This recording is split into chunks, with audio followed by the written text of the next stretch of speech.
సహస్రలింగార్చన, రాహుకేతువుల పూజా టికెట్లు అమ్మేటటువంటి స్థలం, ఆ మంటపం, ఆ బయటికి వెళ్ళిపోతుంటే అక్కడ ఏదో రకరకాల తైలాలు అమ్మేటటువంటి షాపులు, విభూతి, మారేడు దళాలు, పువ్వులు, తుమ్మి పూలు అమ్ముతున్నటువంటి కొట్లు, ఆ బయటికి వస్తుంటే ఎడం పక్కన సుబ్రహ్మణ్యుడు, ఎదురుగుండా కాశీ విశ్వేశ్వరుడు, ఆ బయటికి వచ్చి అరుగు మీద ఆ కొబ్బరికాయలు వరుసగా అవన్నీ చూస్తూ మీరు అక్కడికి వచ్చి మళ్ళీ మీ చెప్పులు మీరు తీసుకుని మీరు అలా ముందుకెడితే ఒక్కసారి ఇక్కడే కదా పుష్పగిరి మఠం లోపలికి వెళ్ళి కాళ్ళు కడుక్కుని టిఫిన్కి వెడదామంటే లేదు లేండి పిల్లలు ఆకలేస్తోంది అంటున్నారు, ఈ శరవణ భవన్ బాగుంటుందంటే ఇందులో టిఫిన్ తిందామని భార్య అంటే శరవణ భవన్లోకి వెళ్ళి కూర్చున్న తర్వాత ఏమి ఇమ్మంటారు అని సర్వర్ అడిగితే మీకు తెలివి వచ్చింది అనుకోండి, ఇప్పుడు కాళహస్తి మీలో ఉందా, మీరు కాళహస్తిలో ఉన్నారా? మీ యందు కాళహస్తి ఉంది, మీరు మీలోకి కాళహస్తి చేరింది, శ్రీకాళహస్తి. ఇది మనస్సు యొక్క శక్తి. మనస్సు జాగృతి యందు బాగా దేన్ని పట్టుకుంటుందో దాన్ని సంకల్పంతో మీలోకి తీసుకొచ్చేయగలదు. అది వచ్చింది అని కూడా మీ ఎవ్వరికీ తెలియదు లోకంలో. మీరు శ్రీకాళహస్తి వెళ్తే తెలుస్తుంది. మీలోకి శ్రీకాళహస్తిని తెచ్చేసుకోగలిగిన శక్తి మీకు వచ్చేసింది అనుకోండి, మీలోకి ఆయనలోకి శ్రీకాళహస్తిని తెచ్చేసుకుని ఆయన శ్రీకాళహస్తిలో ఉన్న శివలింగాన్ని అర్చిస్తున్నాడు, కూర్చున్నట్టున్నాడు, కానీ ఆయనలోకి శ్రీకాళహస్తి వచ్చి ఉంది అన్న విషయం కూడా ఎవరికి తెలియదు. ఇప్పుడు మనసుకి శక్తి ఉందా లేదా? మనసు యొక్క బలం ఇదే, బలహీనత ఇదే. మీరు దాన్ని బాగా శిక్షణ ఇస్తే దేన్నైనా మీలోకి తెస్తుంది. మీరు ఏ శిక్షణ ఇవ్వకపోతే దాని ఇష్టం వచ్చి నువ్వు పట్టుకున్నవి తిరిగి అవన్నీ తీసుకొచ్చి మీలో పెడతావు. నేను అభిషేకం చేశాను, నాకు ఫలితం వస్తుందా అని మీరు అడిగారు అనుకోండి, మీ మనసు అక్కడ పెట్టారా అని అడగవలసి ఉంటుంది. మీరు కేవలంగా ఓ నీళ్లు పోయడమో ఓ పాలు పోయడమో చేసినంత మాత్రం చేత మీకు దాని వలన ఫలితం ఏం వచ్చేది. కానీ ఏదో హీనపక్షంలో మీరు ఒక కార్యం చేశారు కాబట్టి, ఏదో అభిషేకం చేశాననేటటువంటి నటన యందు కూర్చున్నాడు కాబట్టి ఏదో కొంత ప్రయోజనం సిద్ధించవచ్చు. కానీ అభిషేక ప్రయోజనం ఎప్పుడు సిద్ధిస్తుందంటే మీరు భక్తితో మీ మనస్సుని అక్కడ పెట్టినప్పుడు. మీ మనస్సుని అక్కడ పెట్టినప్పుడు ఒక్కొక్కసారి ఏమవుతుందంటే పదార్థముల అవసరం ఉండదు, కర్మ అవసరం ఉండదు. కర్మ మనసు చేసేస్తుంది, మనసుకు ఆ శక్తి ఉంది. అందుకే దానికి స్వప్న వస్తుంది. మనసుకున్న బలం, మనసుకున్న బలహీనత రెండు ఒకటే బలహీనత, అదే బలం. మనసుకి ఏది బలహీనతో దాన్ని మీరు బలంగా మార్చగలిగితే మీరు ధన్యులు. మనసుకి ఏది బలమో దాన్ని మీరు బలహీనతగా మార్చుకుంటే మనం అధములం. అంతే తేడా. నీ మాట స్పష్టంగా లేదు అంటారు మీరు, నాకు తెలుసు. మీరు ఒక కర్మ చేస్తున్నారు అనుకోండి, ఆ కర్మ చేసే ముందు దాని యందు శ్రద్ధ అంటే భక్తి, అది ఎందుకు చేస్తున్నాం మనం అన్న విషయం మీద కొంత అవగాహన ఉండాలి. అది దీని కొరకు ఉద్దేశింపబడింది అన్నప్పుడు ఆ కోణంలోనే మీరు దాన్ని చెయ్యవలసి ఉంటుంది తప్ప ఏదో కర్మని కర్మగా చేశారనుకోండి. అన్నవరం సత్యనారాయణ స్వామి వారి వ్రతం 116 గంటలు కూర్చుని చేశాయనుకోండి, మీరు 116 మందిని త్రికరణ శుద్ధిగా చెప్పండి ఎందుకు చేశారు అని అడిగారు అనుకోండి. మేమందరం మా అమ్మాయి పెళ్లి కోసం చేశాం అన్నారు అనుకోండి, ఇప్పుడు చెయ్యకుండా చూస్తున్న ఆయన కూతురు పెళ్లి సెటిల్ అవ్వచ్చు. అదేమిటండి అని మీరు అడగచ్చు. ఈయన నవగ్రహ మంటపాన్ని ఆవాహన చేస్తూ సెల్ ఫోన్ మాట్లాడతాడు. ఇంకేవి పూజ అది వ్రతం కాదు, అది వ్రతభంగం. వ్రతములు చేయుచునొక్కమారైన జవ్వారిని విచారించినన్ వ్రతభంగంబులు మానునట్టి వరదున్ వామాక్షు ఇక్షించియున్ గత చేలా ప్లవనంబు నీడు వ్రతభంగంబంచు పాలతటన్యస్తకరబ్జలై సరసలీలను రొక్కిరట్లందరూ అంటారు పోతన గారు కాత్యాయని వ్రతం గురించి మాట్లాడుతూ. ఎవరు మనసు తీసుకెళ్లి అక్కడ పెట్టాడో వాడికి పదార్థము యొక్క అవసరం లేకుండా వాడు సృజించగలడు. స్వప్నం అందుకే కదండి వచ్చింది. స్వప్నంలో మీ శరీరం ఏమీ వెళ్ళదు, మీ కళ్ళేమీ చూడవు, మీరేం వెళ్ళరు. కానీ స్వప్నావస్థ మీరు జాగృతి యందు ఎలా ఉన్నారు అన్నదానికి ఒక రుజువు. మీరు నిజంగా జాగృతులు అంటే మీ ఇంద్రియములు తెలివిగా ఉండగా మీ ఇంద్రియములన్నీ ఆ వస్తువునే పట్టుకుని ఉంటే మనసు ఏం చేస్తుందో తెలుసా అండి? మీరు నిద్రపోయినప్పుడు మీ ఇంద్రియాలు ఏం పట్టుకున్నాయో దాన్ని మీకు చూపిస్తుంది, ఇంకొక దాన్ని చూపించదు. నేను రామాయణం మీద తదేక దృష్టితో ఉండి రామాయణం చెప్తున్నాను అనుకోండి, నాకు రాత్రి కల ఏం రావాలంటే సీతారాముల యొక్క పాదార్చన నేను చేస్తున్నట్టు కల వస్తే నేను చెప్పిన రామాయణానికి నేను సిద్ధి పొందుతున్నాను అని గుర్తు. ఎందుకని? నాకు నిజంగా రామాయణం చెప్పేటప్పుడు ఆ సీతారాముల మీద అంత భక్తి విశ్వాసాలతో నా మనసు పొంగిపోయినది నిజమైతే, నేను రామాయణం చదువుకునేటప్పుడు అంత భక్తితో అంత ప్రీతితో నేను చదువుకుని నాకు ఎప్పుడు ఆ రాముడే ఆ సీతమ్మే జ్ఞాపకానికి వస్తే నా కలలో మనసు ఏం చేస్తుందంటే, ఈ కన్ను చూడనిది, ఈ చెవి విననిది, ఈ చెయ్యి ముట్టుకోవడానికి పక్కన లేని తులసి దళాల్ని తీసుకొచ్చి సీతారాముల పాదములను రాత్రి నా కన్నుల ముందుంచుతుంది. కదలని ఈ చెయ్యి కదిలి, కదలని అంటే బాహ్యంలో కదలని చెయ్యి ఆంతరమునందు కదిలి అక్కడ లేని తులసి దళాల్ని తీసి ఆయన పాదముల మీద వేస్తుంది. అలా వేసింది అంటే ఖచ్చితంగా నువ్వు రామానుగ్రహాన్ని పొందుతున్నావు అని గుర్తు. ఎప్పుడు పొందింది అలాగా? ఓ కళా నువ్వు రా, నాకు సీతారాముల కల్లోకి రావాలి, నేను కల్లో సీతారాముల పాదాల మీద తులసి దళాలు వెయ్యాలని మీరు సంకల్పం చేసి పడుకోండి వస్తుందేమో. రాదు. మీరు దేన్ని చూశారో, ఎక్కువ మీ బుద్ధి దేని మీద ఉందో దాన్ని పట్టుకుంటుంది మనసు. పట్టుకుని దాన్ని సృష్టిస్తుంది, కల్లో సృష్టించి తీసుకొస్తుంది. తీసుకురావడం కూడా ఎలా తీసుకొస్తుందో తెలుసా అండి? మనస్సుకున్న చాలా గొప్ప బలం అదే. క్షేత్రాన్ని సృష్టించేస్తుంది. మీరు క్షేత్రానికి వెళ్ళక్కర్లేదు, క్షేత్రాన్ని మీలోకి తెస్తుంది. జాగృతిలో మీరు క్షేత్రంలోకి ఎడతారు. మీరు బాగా పట్టుకోవాలి అంటే, ఇప్పుడు నేను జాగృతిలో ఉన్నాను అనుకోండి, నేను లేచి ఉన్నాను అంటే నా ఇంద్రియములు లేచి ఉన్నాయి, నా కళ్ళు చూస్తున్నాయి, నా చెవులు వింటున్నాయి, నా స్పర్శ తెలుస్తోంది. దీన్ని జాగృతి అంటారు. జాగృతిలో నేను అంటే ఇంద్రియములతో శరీరముతో క్షేత్రంలోకి ఎడతాను. మీకు ఉదాహరణ చెప్పాలంటే, ఇవాళ సోమవారం కదండి. ఇప్పుడు నేను ఇవాళ సాయంకాలం సోమవారం కాళహస్తి వెళ్దాం అనుకున్నాను అనుకోండి, కాళహస్తి క్షేత్రంలోకి నేను నా శరీరంతో ఇంద్రియాలతోటి పెడతాను. స్నానం చేసి ఏదో పంచ కట్టుకుని గుళ్ళోకి పెడతాను, మారేడు దళాలట్టుకుని వెళ్ళి నా మనసు మగ్నమైపోయింది అనుకోండి. మనసు యొక్క శక్తి ఏమిటో తెలుసా అండి? శ్రీకాళహస్తిని మీలోకి తీసుకొస్తుంది. మీరు శ్రీకాళహస్తిలోకి వెళ్ళడం జాగృతిలో, శ్రీకాళహస్తి మీలోకి రావడం స్వప్నంలో. దేని శక్తి చేత? మనస్సు యొక్క శక్తి చేత. మీరు ఇలా దేవాలయంలోకి వెళ్ళి ఎడం పక్కకి తిరిగి ఆ పెద్ద గణపతి మూర్తిని చూసి, ఇలా 2 శూలాలు పెట్టినటువంటి చెంగల్వరాయ సన్నిధి అని ఆ సుబ్రహ్మణ్యుణ్ణి చూసి మెట్లు దిగి ఎడం చేతి పక్కన ఉన్నటువంటి దేవతామూర్తుల్ని చూస్తూ కుడి పక్కకి తిరిగి లోపలికెళ్ళి నవగ్రహ కవచం కట్టుకున్నటువంటి చతురస్రాకారపు పొడుగ్గా ఉన్నటువంటి పెద్ద శివలింగం పక్కన ప్రమిదిలో వెలుగుతున్నటువంటి దీపం గాలికి ఇలా కొట్టుకుంటుంటే అదే వాయులింగం అనుకుని అంతరాలయంలోకి వెళ్ళి చూస్తే గోడలో మహానుభావుడు ఆ భక్త కన్నప్ప ఉంటే, ఆహా కన్నప్ప నీ అదృష్టం కదయ్యా, నీ భక్తి ఇక్కడికి చేరావనుకుని మీరు మారేడు దళాలు పుచ్చుకుని దేవాలయం వెనక్కి తిరిగితే వెనక గోడ మీద ఆవిర్భావలింగం ఉంటుంది.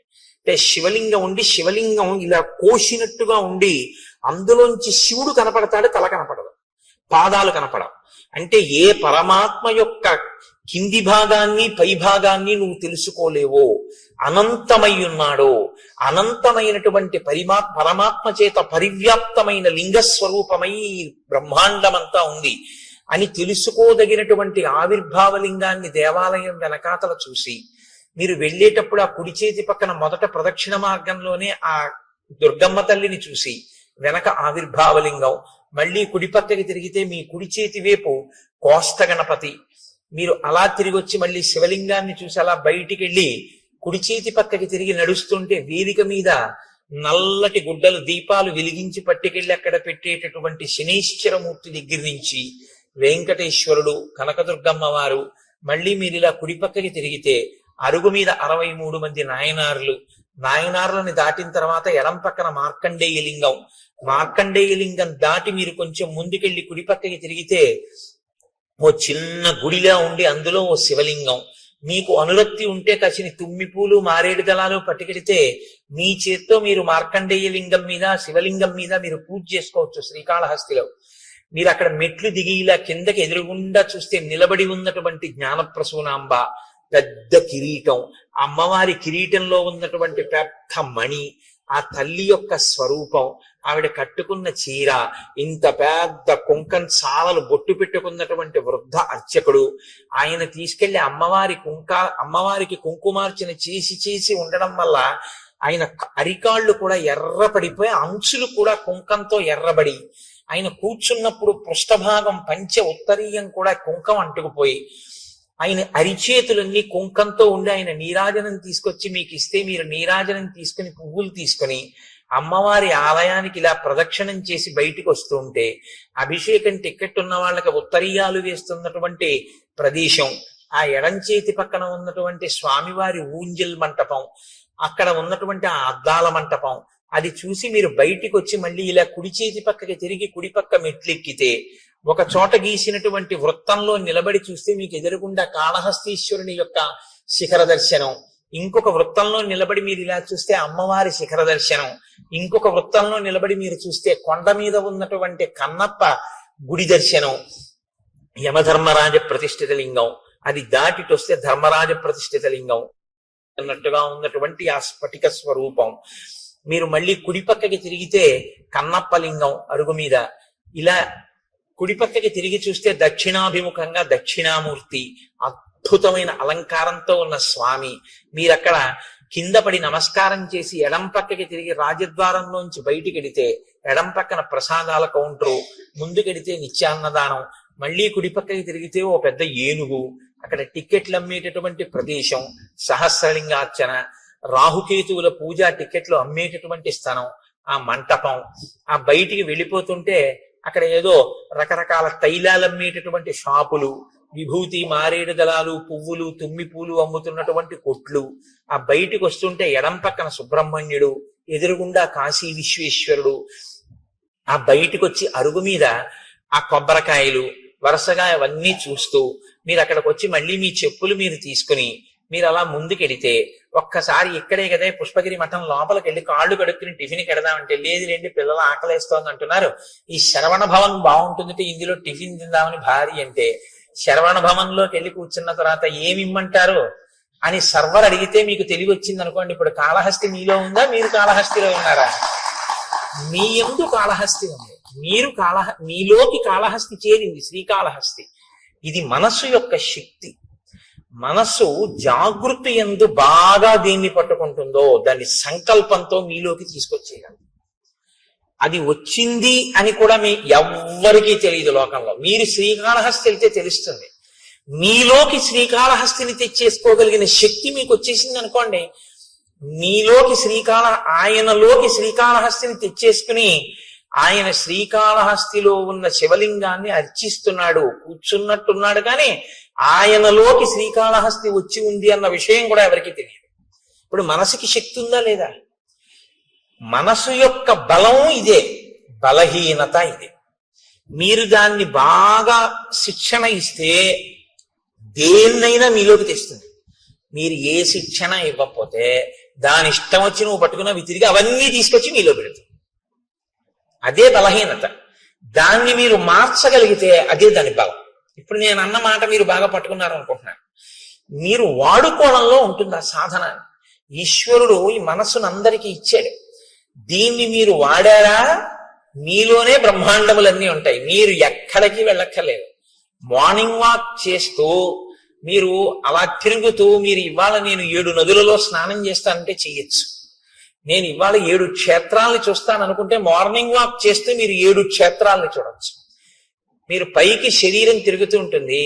మీరు శృంగేరి వెళ్ళిపోయి శృంగగిరిలో ఉన్నటువంటి శారదాంబ దేవాలయాన్ని, ఆ విద్యాశంకరుల దేవాలయాన్ని, తుంగా నదిని, కప్పకి నీడపట్టిన పాము స్నానం, చేపలు ఆ మరమరాలు వేసినట్టు మీరు స్నానం చేసి మీరు ఆ వారధి దాటి ఆ పావులుంటాయి జాగ్రత్త అని బోర్డులో ఉన్న వనంలోంచి వెళ్ళి ఎదురుగుండా చంద్రశేఖర భారతి స్వామి మొదలైన మహాపురుషుల యొక్క సన్నిధానాలు చూస్తూ ఎడం పక్కకి తిరిగి పూర్వం ఉన్నటువంటి గురువులందరూ కూడా అక్కడ ఉండి అభిషేకాలు కూడా చేస్తే ఇరుగ్గా ఉన్నటువంటి ప్రాంగణంతో కూడుకున్న గురునివాస్ని, ఆ పక్కన ఉన్న విశాలమైన భవంతిని, అందులో ఉన్న పెద్ద హాల్ని, అక్కడ పెట్టినటువంటి శంకరాచార్యుల వారిని, స్వామివారికి బహూకరింపబడిన పెద్ద తంజావూరు వీణ, వాటినన్నింటినీ మీరు చూస్తూ శంకర భగవత్పాదులు, వారి శిష్యులు, ఆ గోడలు, వేదిక, తెర తీసేటప్పటికి వచ్చి కూర్చున్న భారతీ తీర్థస్వామి ఆయన ఇలా కూర్చుని ఇంకా రుద్రం మొదలెట్టడానికి ముందు ఎవరితో మాట్లాడకుండా ఇటు తిరిగి కూర్చుని ఇటుపక్కకి ఇలా తలొక్కటి తిప్పి ఇలా అందరినీ ఇలా ఒక్కసారి పరికించి సభాభ్య సభాపతిభ్యశ్చ ఓ నమో నమో అన్న భావన లోపల అంతా శివస్వరూపంగా చూస్తూ పైకి మన్ని చూస్తున్నారని మనం అనుకుంటే ఆయన ఒక్కసారి ఇలా ఇటు పక్క నుంచి ఇటు పక్క వరకు ఇలా చూసి ఇలా తలూపి ఆ శివలింగం మీదకి పెట్టినటువంటి ధారాపాత్ర అందులోకి ఆయన పాత్రతో తీసి ఇలా పోస్తుంటే పడుతున్నటువంటి శివలింగం మీద పువ్వులు, ఆ ధారలు, ఆఖరణ ఆయన వస్త్రం తీసి ఆ శివలింగాన్ని తుడిచి పైకి లేవకుండా అందంగా ఈ చెయ్యి ఇలా ఎత్తి కింద పడకుండా దాన్ని ఆ శివలింగాన్ని అందంగా పెట్టి ఆ పువ్వులతో అలంకారం చేసి ఆయన చేసేటటువంటి అభిషేకం ఇవన్నీ మీరు చూస్తుండగా, మీరు అనుభవిస్తుండగా మీ 5 రౌండ్లో 6 రౌండ్లో మీ మార్నింగ్ వాక్ అయిపోతుంది. శరీరానికి వ్యాయామం అయింది, మనసుకి శృంగేరి దర్శనం అయిపోయింది. మనసుకు ఆ శక్తి ఉంది, శరీరం తిరుగుతూ ఉంటుంది, మనస్సు విడిపోతుంది, వెళ్ళిపోతుంది, ఎటు కావాలంటే అటు వెళుతుంది. దాన్ని మీరు అలవాటు చేస్తే శృంగేరి వెళ్తుంది, మీరు అలవాటు చేస్తే గంగానదికి వెళ్తుంది, మీరు అలవాటు చేస్తే కాశీ వెళుతుంది, మీరు అలవాటు చేస్తే మీరు ఎక్కడికి వెళ్ళమంటే అక్కడికి వెళ్తుంది. ఎప్పుడు మీరు జాగృతిలో మనసును అక్కడ పెడితే, మీరు శృంగేరి వెళ్ళినప్పుడు మీ మనసు అక్కడ పెడితే మీ మనసు తర్వాత శృంగేరిని చేస్తుంది. ఇప్పుడు మీరు శృంగేరి శరీరంతో వెళ్ళి మీ మనసు కాకినాడలోనే ఉందనుకోండి, శృంగేరిని మీలోకి తేవడం ఇక మనసుకి సాధ్యం కాదు. అదే దాని బలహీనత, అదే దాని బలం కూడా. ఇప్పుడు మీరు దాని బలాన్ని బలంగా మీరు వాడుకోగలిగితే అది మీకు ప్రయోజకత్వాన్ని సాధించి పెడుతుంది. అది మీకు చేత కాకపోతే ఆ మనసే బంధనానికి గురి చేస్తుంది. అందుకే మన ఏవ మనుష్యాణం కారణం బంధమోక్షయో అంటాడు పరమాత్మ గీతాచార్యుడు. కేవలం మనస్సే, ఒకడు బంధింపబడుతున్నాడు, ఒకడు మోక్షం వైపుకి వెళ్ళిపోతున్నాడు. మీరు ఒకటి గుర్తుపెట్టుకోండి, కట్టాలన్నా విప్పాలన్నా తాడు తప్ప ఇంకోటి ఉండదు కట్టడానికి విప్పడానికి. మీరు ముందు ఇట్నుంచి తిప్పి చుట్టేస్తే కట్టు, ఇట్నుంచి తిప్పి చుట్టేసినా కట్టే. ఇప్పుడు నన్ను ఇలా కట్టేయండి అన్నారు అనుకోండి, ఓ తాడు తీసుకొచ్చి ఇలా తిప్పేసినా నన్ను కట్టేసినట్టే, ఇలా తిప్పేసినా నన్ను కట్టేసినట్టే. కట్టినా తాడే, విప్పాలంటే మీరు ఎటు కట్టారో దానికి వ్యతిరేక దిశలో తిప్పేయడమే తాడు. ఇట్నుంచి కట్టారనుకోండి, ఇట్నుంచి తిప్పేస్తే విప్పేశారు. వ్యతిరేక దిశలో తిప్పితే విప్పడం, మీరు కట్టాలనుకున్నది ఏ దిశలో కావాలంటే అటు తిప్పితే కట్టడం. కట్టినా విప్పినా చెయ్యి తిప్పడంలో ఉంది. మీరు ఎటు తిప్పి ఒకలా తిప్పితే కట్టు, ఒకలా తిప్పితే విప్పడం. ఆ తాడు మాత్రం అదే. కట్టుకోవడం విప్పుకోవడం మీ చేతిలో, కట్టుకున్నా విప్పుకున్నా మీ ఇష్టం. ఈశ్వరుడు మనస్సుని ఇచ్చేసాడు, తాడు మీకు ఇచ్చాడు. ఇది ఆశ్రమాన్ని ధన్యం చేసుకోవడం అంటారు. ఎందుకు ఎడుతున్నావు గృహస్థాశ్రమంలోకి? ఆవిడ నువ్వు కలిసి తరించడానికి. నీ చెయ్యి ఆవిడ ఎందుకు పట్టుకుందంటే 24 గంటలు నీకు కావలసిన రుచులతోటి నీకు వండి పెట్టడానికి, నీకు సంతానం కనడానికి, శరీరం జర్జరీభూతమైపోయేంత వరకు కూడా కామ ప్రచోదనంతో బతకడానికి ఇవ్వలేదు ఆవిడ్ని కన్యాదాత. ఆవిడ్ని నీ పక్కన ధర్మపత్నిగా పెట్టుకుని నువ్వు పుణ్యకర్మలు చేసి నీ పుణ్యంలో సగభాగం ఆవిడికిచ్చి ఆవిడ్ని ఉద్ధరిస్తావన్న ఉద్దేశ్యంతో ఆవిడ్ని ఇచ్చాడు. నువ్వు స్వీకరించింది ధర్మపత్నిగా, కేవలం కామపత్నిగా నువ్వు అనుభవిస్తానంటే నీ కర్మ అంతే, ఎవరు జోక్యం ఏం చేసుకోరు అందులో. కానీ పాడైపోవడం అనేది మాత్రం జరిగిపోతూ ఉంటుంది అంతే. కాలం ఆగదు కదండి, వెళ్ళిపోతుంది కాలం. ఆ కాలంలో నువ్వు ఏం పట్టుకున్నావో, కామం ఒక్కటే పట్టుకున్నావు, ఏది వదిలిపెట్టేశావో, ధర్మముతో అర్థాన్ని, ధర్మానికి కామాన్ని ముడేయడం మర్చిపోయావు. కామము ధర్మబద్ధమే కావచ్చు, భార్యతోనే ఉన్నావు, కానీ కాలమంతా దానికే ఉపయోగించావు. ఇప్పుడు మరి మిగిలినవి ఏమైపోయాయి పురుషార్థాలు? మరి ధర్మం ఏది, అర్థం ఏది? అప్పుడు ఇంకా మరి ఒక పురుషార్థంతోనే పట్టు కూర్చుంటే జీవితం ఏది? మితిమీరిన వ్యామోహమైంది తప్ప అది పురుషార్థ సమన్వయం ఎలా అయింది? పాడవుతున్నట్ట, సన్మార్గంలో ఉన్నట్ట. అందుకనన్నారు మహర్షి, సత్పురుషుల మార్గమును విడిచిపెట్టాడు. అంటే పురుషార్థములను సమన్వయం చేసుకోవడం రాలేదు. రాజ్యాన్ని వదిలిపెట్టి కేవలం భార్య యందు మనసు పెట్టుకున్నాడు. ఇంకొక ఆయన మహాపురుషుడు, ఆయన ఏం చూస్తున్నారు? ఆయన తిరిగారు ఈయనతో పాటే, హనుమ. ఆయన అప్పుడు ఆయనకి ఒకటే, ఇప్పుడు ఆయనకి ఒకటే. ఇప్పుడు ఆయన ఏం ఆలోచిస్తున్నారు?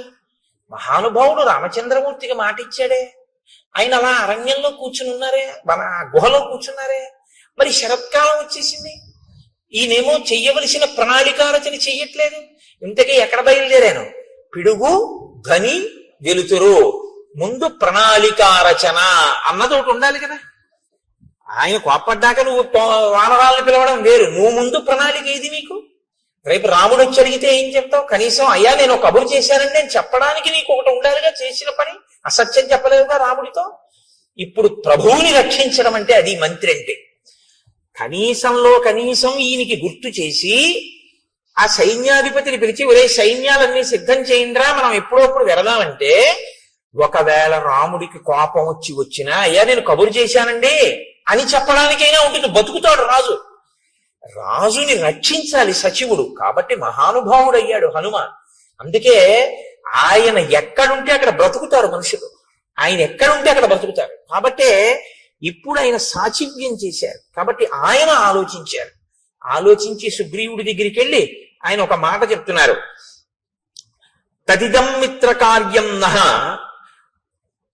కాలాతీతం అరిందమ తదిదం క్రియతాం రాఘవస్వైత వైదేహ్యా పరిమార్గణం తదిదం వీర కార్యంతే కాలాతీతమరిందమ.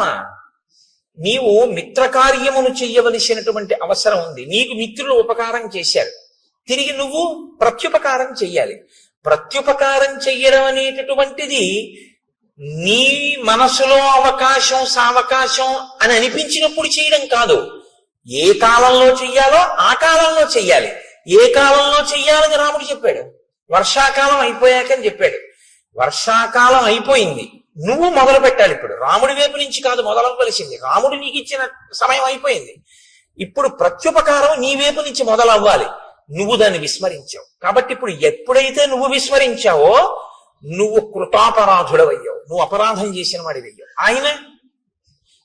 ఆయన ఇంకా చాలా గొప్ప ధర్మంలో ఉన్నాడు. ఏమిటి ఆయన పట్టుకున్న గొప్ప ధర్మం? నచ కాలం అతీతంతే నివేదయతి కాలవిత్ త్వరమానోపి సన్ ప్రాజ్ఞ తమ రాజన్ వశానుదః. ఇచ్చిన కాలం దాటిపోయింది, సుగ్రీవుడు ఏ ప్రయత్నం చెయ్యట్లేదు అని తెలుసున్నా ఆయన ఇంకా ఓపిక పడుతున్నాడు. పోన్లే చూద్దాం చూద్దాం చూద్దాం అని ఆలోచిస్తున్నాడు. నీ అంత నువ్వు ముందుకొస్తే తనొక కఠినమైన మాట అన్నానన్న బాధ తనకి మిగలకూడదని నువ్వు ఇది గుర్తించట్లేదు. గుర్తించకుండా కాలమును దుర్వినియోగం చేస్తున్నావు. ఒకసారి దుర్వినియోగం కాని అయిందో ఆ తర్వాత నువ్వు మనసులో ఉపకారం చేద్దామని అనుకున్నా సరే కాలమునందు చెయ్యవలసినది చెయ్యలేదు కనుక నువ్వేం చేయవలసి ఉంటుందో తెలుసా? తల ఉంచుకుని నిలబడి క్షమార్పణ చెప్తా పని చేయవలసి ఉంటుంది. ఇప్పుడు ఆ పని చేసినా చెయ్యవలసిన వేళకి చేసిన వాడన్న ఖ్యాతి ఉండదు, మరిచిపోయి గుర్తు చేస్తే చేసిన వాడన్న పేరు వస్తుంది. చెయ్యలేదా చేశావు, ఉపయోగం ఉందా? లేదు. మీకండి రామాయణంలో టైం మేనేజ్మెంట్ అని ఇవ్వాలంటున్నారు. ఈ టైం మేనేజ్మెంట్ అన్న దాని కోణంలో రామాయణాన్ని మాట్లాడితే శ్రీరామాయణము టైం మేనేజ్మెంట్ అంటే కాలమును చక్కగా దక్షతతో వినియోగించుకునుట అని. నిజంగా మేనేజ్మెంట్ సైన్సెస్ చదువుకునేటటువంటి స్టూడెంట్స్ కి శ్రీరామాయణంలోంచి కానీ అన్వయం చేస్తే నేను మీకు నిజం చెప్తున్నాను, ఎక్కడా దొరకనంత గొప్ప విషయాలన్నీ శ్రీరామాయణంలో ఉన్నాయి. ఎంత గొప్పగా మాట్లాడతాడో, ఎన్ని చోట్ల వస్తుందో. చెయ్యవలసిన సమయమునందు చెయ్యవలసిన పని. సుందరకాండలో కూడా అత్యద్భుతంగా ప్రస్తావన చేస్తారు దీని గురించి. కాబట్టి అందుకే నేను మీతో మనవి చేసింది, శ్రీరామాయణం అనేక కోణములలో మనకి నేర్పుతుంది. వ్యామోహాలకి లొంగిపోకుండా చెయ్యవలసిన సమయానికి చెయ్యవలసిన పనికి టక్కన లేచిపోగలిగిన శక్తి ఎక్కడి నుంచి వస్తుందంటే రామాయణంలోంచే వస్తుంది. కాబట్టి నచ కాలం అతీతంతే నివేదయతి కాలవిత్ తరమాణోపి సన్ ప్రాజ్ఞ తవ రాజన్ వశానుదః అని. అకర్తురపి కార్యస్య భవాన్ కర్తా హరీశ్వర కిం పునః ప్రతికర్తుస్తే రాజ్యేన చ వధేన చ. రాజా, నువ్వు ప్రత్యుపకారం చేసేటటువంటి స్వభావం లేనివాడివని నేను అంటలేదు, నువ్వు అటువంటి వాడివని నేను అన్నాను. ఎందుకంటే ప్రత్యుపకారం చెయ్యడం కాదు, నీకున్నటువంటి లక్షణం ఏమిటో తెలుసా? అసలు ఉపకారం చెయ్యని వాడికి ఉపకారం చేస్తావు. అంత మంచివాడివి, చాలా మంచివాడివి, అందులో ఇంక సందేహమేం లేదు. భవాన్ కర్త హరీశ్వర, ఓ వానరరాజా, నువ్వు అటువంటి ఉపకార బుద్ధి కలిగిన వాడివి. కానీ కిం పునః ప్రతికర్తుస్తే రాజ్యేనచ వధేనచ, రెండు గొప్ప కార్యములు నీకు చేశాడు రాముడు. ఒకటి రాజ్యం ఇచ్చాడు, రెండు రాజ్యం ఇవ్వడం కాదు, ఎవరు బతికుండగా నీకసలు రాజ్యము, ప్రాణము, భార్య ఈ మూడు సంశయాత్మకమో అటువంటి వాణ్ణి తన ప్రాణాలు పణంగా పెట్టి చంపాడు. వాలి ఇలా చూశాడు అనుకోండి, ఆయన వేగానికి హద్దుందంటే ఇంకా రాముడు నిగ్రహించలేడా అన్నది పక్కన పెట్టండి, చాలా పెద్ద ప్రమాదకరమైన పరిస్థితి వచ్చేస్తుందా, వచ్చేదా. కాబట్టి తన ప్రాణములను పణంగా పెట్టి వాలిని వధించాడు. నువ్వేం చేస్తున్నావు? చెయ్యవలసిన సమయానికి చెయ్యవలసినటువంటి పని చెయ్యాలి. ఏమండి, నేను ప్రత్యుపకారం చెయ్యని వాడిని కాను, ఎవరో నాకు ఉపకారం చెయ్యని వాళ్ళకు కూడా వాళ్ళకి చేశాను, వీళ్ళకి చేశాను, వాళ్ళకి చేశానంటే నువ్వు నోరు ముయ్యవయ్యా. నీ ఈ రాజ్యం అసలు చేయడానికి ఎవడిచ్చాడు? ఆయనకి చెయ్యని దానికి మిగిలిన వాళ్ళకి చేస్తే ఎంత, చేయకపోతే ఎంత, అసలుది చేశావా అని అడుగుతాడు. ఏది ముఖ్యమో అది వదిలిపెట్టావు, ఏవి చిన్న చిన్నవి చేసినా చేయకపోయినా పర్వాలేదో అవి చేస్తున్నావు. ఏమిటి ఉపయోగం? కొన్ని వేల పట్టున చేయవలసి ఉంటాయి, కొన్ని వేల తప్పి చేసినా వచ్చే ప్రమాదం ఏమి ఉండదు. అవి వేల పట్టున చేయవలసినవి వేల పట్టున చేసేయాలి మీరు. దానికి మీరు ఇంక ఎంత ఖచ్చితంగా ఉండాలంటే అందులో ప్రత్యేకమైనటువంటి క్రమశిక్షణ ఉండాలి. ప్రత్యేకించి బ్రాహ్మీ ముహూర్తంలో అంటే ఉదయం వేళలో ఎంత త్వరగా వీలైతే అంత త్వరగా పూజామందిరంలోకి వెళ్ళిపోవాలి.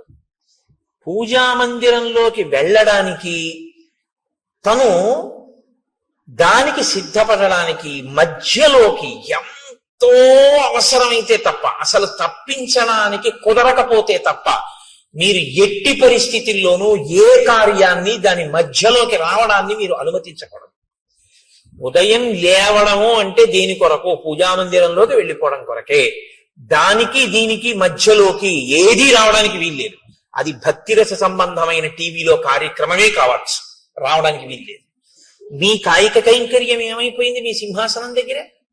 మీరు మీ సింహాసనాన్ని అర్చించద్దు, మీరు వెళ్ళిపోవాలంతే పూజామందిరంలోకి. ఏవో కొన్ని ఉంటాయి శరీరమాద్యంకులకి ధర్మ సాధన. ఒక్కొక్కడికి వ్యాయామం చేయకపోతే ఇబ్బంది, తప్పదు, వెళ్ళాలి. వాడి కర్మ, వాడికి భక్తి ఉన్నా వెళ్ళాలి. కానీ నేను మీతో మనవి చేసేది అదే, అప్పుడు కూడా మీరు మానసికం చేసేయచ్చు. ఇతరుల దృష్టిలో మీరు వాకింగ్కి వెళ్ళినట్టు ఉండొచ్చు, కానీ మీరు దాన్ని ఈశ్వరారాధనగా మార్చుకోవచ్చు. మీరు బెంగ పెట్టుకోక్కర్లేదు, అయ్యో నేను చేయలేకపోతున్నానని అనుకోక్కర్లేదు. ఆ ఆర్తిని ఈశ్వర పూజగా మలుచుకుని శరీరంతో వ్యాయామం చేసి రాగానే మీరు వెళ్ళిపోవాలంతే పూజామందిరంలోకి. తప్ప ఇక దాని మధ్యలోకి ఇంకోటి వచ్చేసింది అంటే మీ శ్రద్ధ నశించిపోయింది అని గుర్తు. ఇదే రావణాసురుడి విషయంలో సీతమ్మ అంటుంది, సన్నామివ మహాకీర్తిం శ్రద్ధామివ విమానితాం పూజామివ పరీక్షీణాం ఆశాం ప్రతిహతామివ. ఉపాసన రహస్యాలు చెప్పింది కాబట్టి సుందరకాండే. శ్రీరామాయణంలో అది ఇంకా జీవధార. సుందరకాండ వచ్చేస్తోందిగా ఇంకెంత 2-3 రోజులు. కాబట్టి హనుమ మాట్లాడడం అంటేనండి శ్రీరామాయణంలో అలా ఉంటుంది. ఆయన మహానుభావుడు. ఆయన ఎక్కడైనా మాట్లాడితే మీరు చాలా జాగ్రత్తగా దృష్టి పెట్టి ఆ విషయాన్ని జాగ్రత్తగా చదవవలసి ఉంటుంది. చదివి ఇది నా జీవితంలో అన్వయం చేసుకునేటప్పుడు ఎక్కడ వస్తోంది పొరపాటు, దీన్ని నేను ఎక్కడ దిద్దుకోవలసి ఉంటుంది అన్నది మీరు ఆలోచించుకుని మీరు వెంటనే మీ జీవితంలోకి సమన్వయం చేసుకోవడంలో కృతకృత్యులు కావాలి. అప్పుడు రామాయణం మీకు ఉపయుక్తం అవుతుంది. కాబట్టి రాజా, నువ్వు తొందరపడవలసి ఉంటుంది. ఉండి వెంటనే రాముడికి ప్రత్యుపకారం చెయ్యి. ఇప్పుడు హనుమ చెప్పిన మాట అంటే వింటాడు. వినడం సుగ్రీవుడి లక్షణం, వినకపోవడం రావణాసుడి లక్షణం. తప్పు చేయడం తప్పు కాదు, వినగలిగినటువంటి ప్రజ్ఞ ఉంటే బయటికి వస్తాడు, పర్వాలేదు. కాబట్టి ఇప్పుడు ఆయన వెంటనే నీలుణ్ణి పిలిచాడు. పిలిచి సంధిదేశాతిమతిమాన్ నీలం నిత్య కృతోద్యమం దిక్షు సర్వాసు సర్వేషాం సైన్యానాం ఉపసంగ్రహే. అన్ని దిక్కుల నుండి వానరములన్నిటినీ కూడా పిలిపించి సిద్ధంగా ఉంచు, మనం రామకార్యం మీద వెడదాం. ఇదొక్కటి చెప్పి మళ్ళీ మర్చిపోయి అంతే. మళ్ళీ మధుసేవనం, మళ్ళీ భార్యలతో రమించడం, అందులో పడిపోయాడు. కానీ ఈ మాట సుగ్రీవుణ్ణి బతికించేసి, అది ప్రభువుని బతికించడం అంటే. ఈ ఒక్క మాట చెప్పి ఉండకపోతే నిజంగా సుగ్రీవుడు చెప్పుకోవడానికి ఏమీ లేదు లక్ష్మణుడితోటి రాముడితోటి. ఇది నీలుడికి చెప్పాడు కాబట్టి బతికిపోయాడు సుగ్రీవుడు. ప్రాణభిక్ష పెట్టారండి హనుమ. సచివుడు మంత్రి అంటే అర్థం ఏమిటంటే నిర్మోహమాటంగా తన మీద పరిపాలన చేసేటటువంటి ప్రభువు యొక్క హితాన్ని, ప్రజాహితాన్ని కోరి అందులో ఏ మొహమాటం లేకుండా సలహా చెప్పగలిగినటువంటి ప్రజ్ఞ ప్రకాశించిన వాణ్ణి మంత్రి అని పిలుస్తారు. అలా ఉండాలి సచివుడు అంటే. కాబట్టి హనుమ వెళ్ళి అంత ధైర్యంగా సుగ్రీవుడితో మాట్లాడారు. నీలుణ్ణి పిలిచి ఆదేశం ఇచ్చాడు. ఇచ్చిన తరువాత ఆ నీలుడు బయలుదేరాడు అని మనం అనుకోవలసి ఉంటుంది. ఇప్పుడు హనుమ ఏది ఊహించారో అది నిజమవుతుంది. మహాత్ముల ఊహలు ఎందుకు పోతాయండి? ఉత్తినే పోవు. శరత్కాలం వచ్చేసింది. శరత్కాల చిహ్నములను వర్ణించాడు రామచంద్రమూర్తి లక్ష్మణుడితోటి. వర్ణించి ఆ లక్ష్మణునితో ఒక మాట చెప్పాడు. అన్యోన్యబద్ధ వైరాణం జిగీషూణాం నృపాత్మజ ఉద్యోగ సమయ సౌమ్య పార్థివానాం ఉపస్థిత. ఇయం సా ప్రథమా యాత్ర పార్థివానాం నృపాత్మజ నచ పశ్యామి సుగ్రీవం ఉద్యోగంచ తథావిధం. ఇప్పుడు శరదృతు వచ్చింది కాబట్టి ఆకాశం అంతా పిండారబోసినట్టుగా వెన్నెల ప్రకాశిస్తూ ఉంటుంది కాబట్టి విశేషమైన చలిగాలులు కాని వర్షాలు కాని ఉండవు, వేడి ఉండదు. కాబట్టి రాజులందరూ కూడా జైత్రయాత్రలు చేస్తూ వాళ్ళు మనసులో విజయం పొందాలన్న ఆకాంక్షని నెరవేర్చుకునేటటువంటి సమయము ఆసన్నమైపోయింది. ఆ దిశగా ఉద్యోగం చేస్తున్నారు. ఉద్యోగం అంటే ప్రయత్నం. ఆ దిశగా రాజులందరూ ప్రయత్నం చేస్తున్నారు. నేను కూడా సీతమ్మ యొక్క ఎడబాటు వలన కలిగినటువంటి శోకము నుండి బయటికి రావడం కొరకు రావణాసురుని మీద యుద్ధానికి వెళ్ళవలసి ఉంది. కానీ ఎవరు నాకు ఇందులో తోడ్పడాలో ఆ తోడ్పడవలసినటువంటి ప్రధానమైన వ్యక్తి అయిన సుగ్రీవుడు మాత్రం అసలు దీని గురించి పట్టించుకున్నట్లు లేదు, విస్మరించాడు. అసలు ఇటువంటి ప్రయత్నం ఒకటి చెయ్యాలి అన్న ఆలోచన ముందు ఎవరికి రావాలో, ఇప్పుడు ఎవరికి వస్తే తప్ప కదలదో ఆయనకి రాలేదు. అంటే రాముడు ఒక్కడు చేయలేడా అండి? నరుడి కథగా మీరు వినండి. నేను మీతో తరచూ మనవి చేస్తున్నాను. ఇప్పుడు ఈ ఆక్రోశంలోంచి ఏ మాట వస్తుందో అదే వస్తుంది. మన్ని ఒక ఆయన పట్టించుకోలేదనుకోండి, అస్సలు ఏ ప్రాధాన్యత ఇవ్వకుండా ఏమీ పట్టించుకోకుండా నేను చేస్తానులేండి తప్పకుండానని అసలు ఆయన చేయడానికి దాని గురించి ఆలోచనే లేదనుకోండి, అప్పుడు మీరేమంటారు? అవును, నా గురించి ఎందుకు పట్టించుకుంటాడు, ఇప్పుడు నా అవసరం ఏం లేదుగా, ఇప్పుడు నా పని ఆయనకి ఏం లేదు, నన్ను చేతకాని వాడు అనుకుంటున్నాడు, నేనేం చేయలేను అనుకుంటున్నాడు, అందుకని ఇప్పుడు నా గురించి అసలు ఆలోచన ఎందుకు చేస్తాడు? నేను వెళ్ళి ఆయన్ని అడిగితే చేసి పెడతానన్నాడు, కానీ కనీసం ఏమన్నా నేను ఇలా చేస్తాను చేయట్లేదు, మీ మాట నాకు జ్ఞాపకం ఉందని కూడా అంటలేదు. చూసావా? అంటాడా? అందా? నరుడన్న వాడి మనస్వభావం అలాగే ఉంటుంది. దీని తరువాతి మాట అదే రావాలి. అలా రాకుండా ఏదో త్రికాల వీధిలా వశిష్ఠుల్లా విశ్వామిత్రుల్లా నాకు తెలుసు నీలుణ్ణి పంపించాడు, ఆ తర్వాత వ్యామోహంలోంచి బయటకు వస్తాడు, ఇలా మాట్లాడాడు అనుకోండి, నరుడు అవడు. నేను అందుకే మీకు తరచు మనవి చేస్తుంటాను, శ్రీరామ కథ నరకథ. ఒక నరుడు ఎలా ప్రవర్తిస్తాడో అలాగే మాట్లాడతాడు అని చెప్తుంటాను.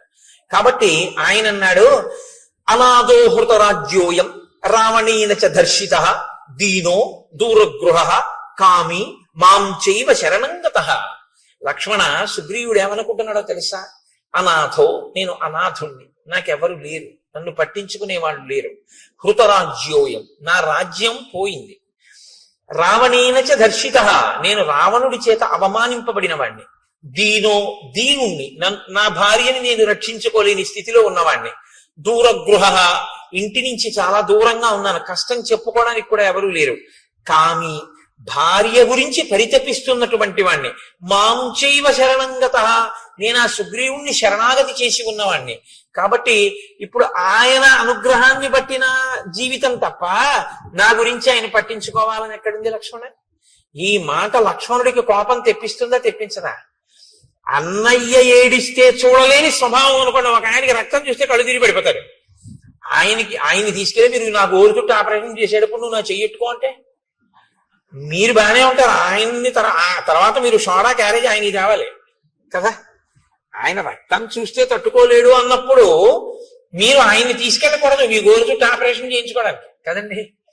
అంతేకాదు మరి లక్ష్మణుడు రాముడి ఖేదాన్ని చూడలేడని రాముడికి తెలుసు, మరి ఎందుకు మాట్లాడుతున్నాడు అంటే ఒక్కొక్కసారి లోపల ఉన్నటువంటి శోకాన్ని ఆపడాన్ని నిగ్రహించడం ఎవ్వరికైనా సాధ్యం కాని స్థితి వస్తుంది. నరుడంటే అంతే. మనుష్యుడు అన్న మాటకు అర్థం ఏంటంటే నిగ్రహించలేనంత బాధ కలుగుతుంది. అది తన భార్య విషయంలో కలిగితే ధర్మబద్ధం అండి. అది పరకాంత ఎందుకు కలిగితే తప్ప తన భార్య ఎందుకు కలిగితే వేళ దాటిపోతోంది, శరదృతువు కూడా వచ్చేసింది. మరి ఆయన బాధపడ్డాడంటే అందులో తప్పే ఉంది. అటువంటప్పుడు నన్ను ఇలా పట్టించుకోలేదని మాట్లాడితే ఎంత సహజంగా పూర్ణమైన నరుడిగానే రాముడు మాట్లాడుతున్నాడు తప్ప ఒక ఈశ్వరుడిగా రాముడు ఎప్పుడూ మాట్లాడలేదు రామాయణంలో. కాబట్టి ఇత్యేతై కారణై సౌమ్య సుగ్రీవస్య దురాత్మన అహం వానరరాజస్య పరిభూత పరంతప. అదిగో ఆ దురాత్ముడైనటువంటి సుగ్రీవుడున్నాడే, నన్ను పట్టించుకోకుండా ఇలా అవమానిస్తున్నాడు. నేను ఈ ఊరు బయట పర్వత గుహలో ఇలా పడున్నాను. తం ప్రవిశ్యచ కిష్కింధాం బ్రూహి వానరపుంగవం మూర్ఖం గ్రామ్య సుఖే సక్తం సుగ్రీవం వచనాన్ మమ. నువ్వు కిష్కింధా నగరంలోకి వెళ్ళు, అంతఃపుర ప్రవేశం చేయి, ఆ సుగ్రీవుడి దగ్గరికి వెళ్ళు.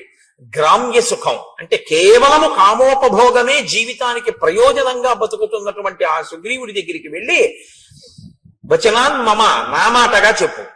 అర్ధినాం ఉపపన్నానాం పూర్వంచా వ్యపకారిణాం అశాం సంసృత్యయో హంతి సలోకే పురుషాథమః. మిత్రులైన వారి దగ్గర ఉపకారాన్ని పొంది ప్రత్యుపకారం చేస్తానని మాట ఇచ్చి చెయ్యవలసిన ప్రత్యుపకారాన్ని చెయ్యకుండా వేళ దాటిపోయినా దాని గురించి పట్టించుకొని వాడెవరున్నాడో వాడిని పురుషాధముడు అని లోకం పిలుస్తుంది. శుభం వా యది వా పాపం యోహి వాక్యం ఉదీరితం సత్యేన ప్రతిగృహ్ణాతి సవీర పురుషోత్తమ. ఆ చేసేటటువంటిది పాపమా పుణ్యమా అన్నది కూడా పక్కన పెట్టి మిత్రుడికి ఇచ్చినటువంటి మాటకి కట్టుబడి ఆ కార్యం చెయ్యడానికి ప్రయత్నించేవాడెవడో వాణ్ణి పురుషోత్తముడు అని పిలుస్తారు. కృతార్థానాం మిత్రాణం నభవంతి తాన్ మృతానపి క్రవ్యాదాహ కృతఘ్నాన్ నోపభుంజతే. ఎవరు మిత్రులు చేసిన ఉపకారము వలన తాను గట్టెక్కి మిత్రుణ్ణి గట్టెక్కించడానికి ఉపకారం చెయ్యవలసిన సమయంలో ఉపకారం చెయ్యకుండా ముఖం సాటేసి తిరిగి జీవితాన్ని వెళ్లబుచ్చుకునే ప్రయత్నం చేస్తాడో అటువంటి వాడు మరణించిన తరువాత వాడి శరీరాన్ని కుక్కలు కూడా ముట్టుకోవు అని చెప్పు. నూనం కాంచన పృష్టస్య విరుష్టస్య మయారణే ద్రష్టుం ఇచ్చటి చాపస్య రూపం విద్యుద్గణోపమం. బంగారు మొనలతో ఉన్నటువంటి నా ధనస్సుని పట్టుకుని నేను మళ్ళీ యుద్ధ భూమిలో నిలబడి వింటినారిని విప్పి ధనస్సుని వంచి వింటినారిని కట్టి నా అక్షయ బాణ తూణీరంలోంచి మెరిసిపోతున్న బంగారు బాణాన్ని వింటినారిని టంకారం చేసి బాణమును తొడిగి ప్రయోగించడానికి సిద్ధపడినప్పుడు వచ్చేటటువంటి పిడుగుల ధ్వనిని వినాలని సుగ్రీవుడు కోరుకుంటున్నాడేమో కనుక్కో. అంటే విడిచిపెట్టడానికి సిద్ధంగా లేనని చెప్పు. ఎంత మర్యాదగా ఉంటుందో చూడండి ఆ మాట.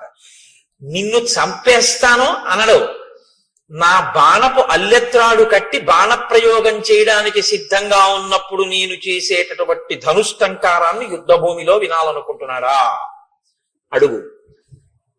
అంటే శత్రువుగా నిలబడిపోవలసి వస్తుందని గుర్తు పెట్టుకోమ్మ మనం అని కఠినంగా మాట్లాడ్డాం.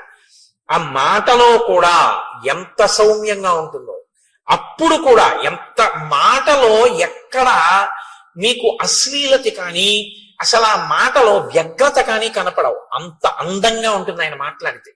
అందుకే శ్రీరామాయణాన్ని బాగా చదివి రామాయణం బాగా జీర్ణమైనటువంటి వాళ్ళు కోపంతో మాట్లాడినా అందంగానే ఉంటుంది.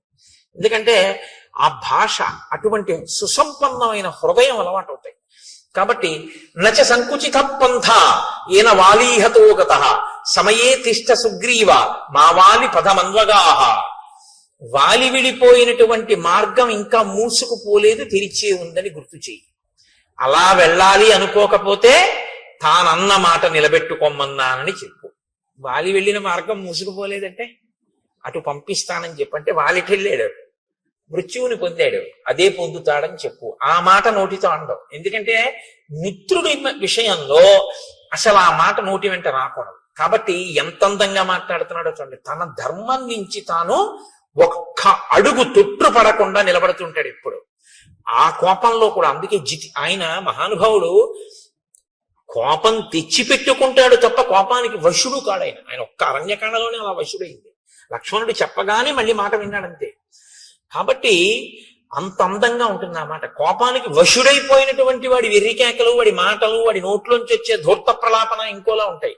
కోపాన్ని అదుపులో పెట్టుకుని తను ఎక్కడ మనస్సులో బాధపడుతున్నాడో దాన్ని అవతల వాడికి సందేశాత్మకంగా అందించాలనేటటువంటి ప్రజ్ఞ ఉన్నవాడి యొక్క వాగ్ధోరణి అనన్య సామాన్యంగా ఉంటుంది. భావము యొక్క వ్యగ్రత ఉంటుంది తప్ప భాష యందు వ్యగ్రత ఉండదు. భావము మాత్రం సుస్పష్టంగా ఉంటుంది, అందులో సందేహమే ఉండదు. కానీ భాష మాత్రం అమంగళకరమైనది కాని, అశ్లీలమైనది కాని, వినడానికి ఖేదంగా ఉండేటటువంటిది కాని అటువంటి భాష వాడరు. ఎందుకో తెలుసా అండి? అక్షరములన్నీ కూడా పరాశక్తి యొక్క స్వరూపం. అమ్మవారి స్వరూపం ఇది వేరు. ఈ స్వరూపాన్ని స్థూల రూపం అంటారు. ఇది కాకుండా అమ్మవారికి ఒక రూపం ఉంటుంది. ఆ రూపం అక్షరాలన్నీ సంస్కృతంలో మాతృకలు అని పిలుస్తాం. ఆ అక్షరాలన్నీ ఏ ఉంటాయో ఆ అక్షరాలన్నీ అమ్మవారి యొక్క స్వరూపాలు.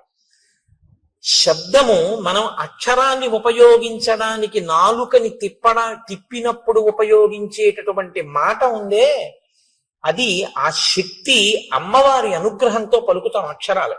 అందుకే అక్షరములే పదములు అవుతాయి, పదములు వాక్యములు అవుతాయి, వాక్యములలో అర్థం ఉంటుంది.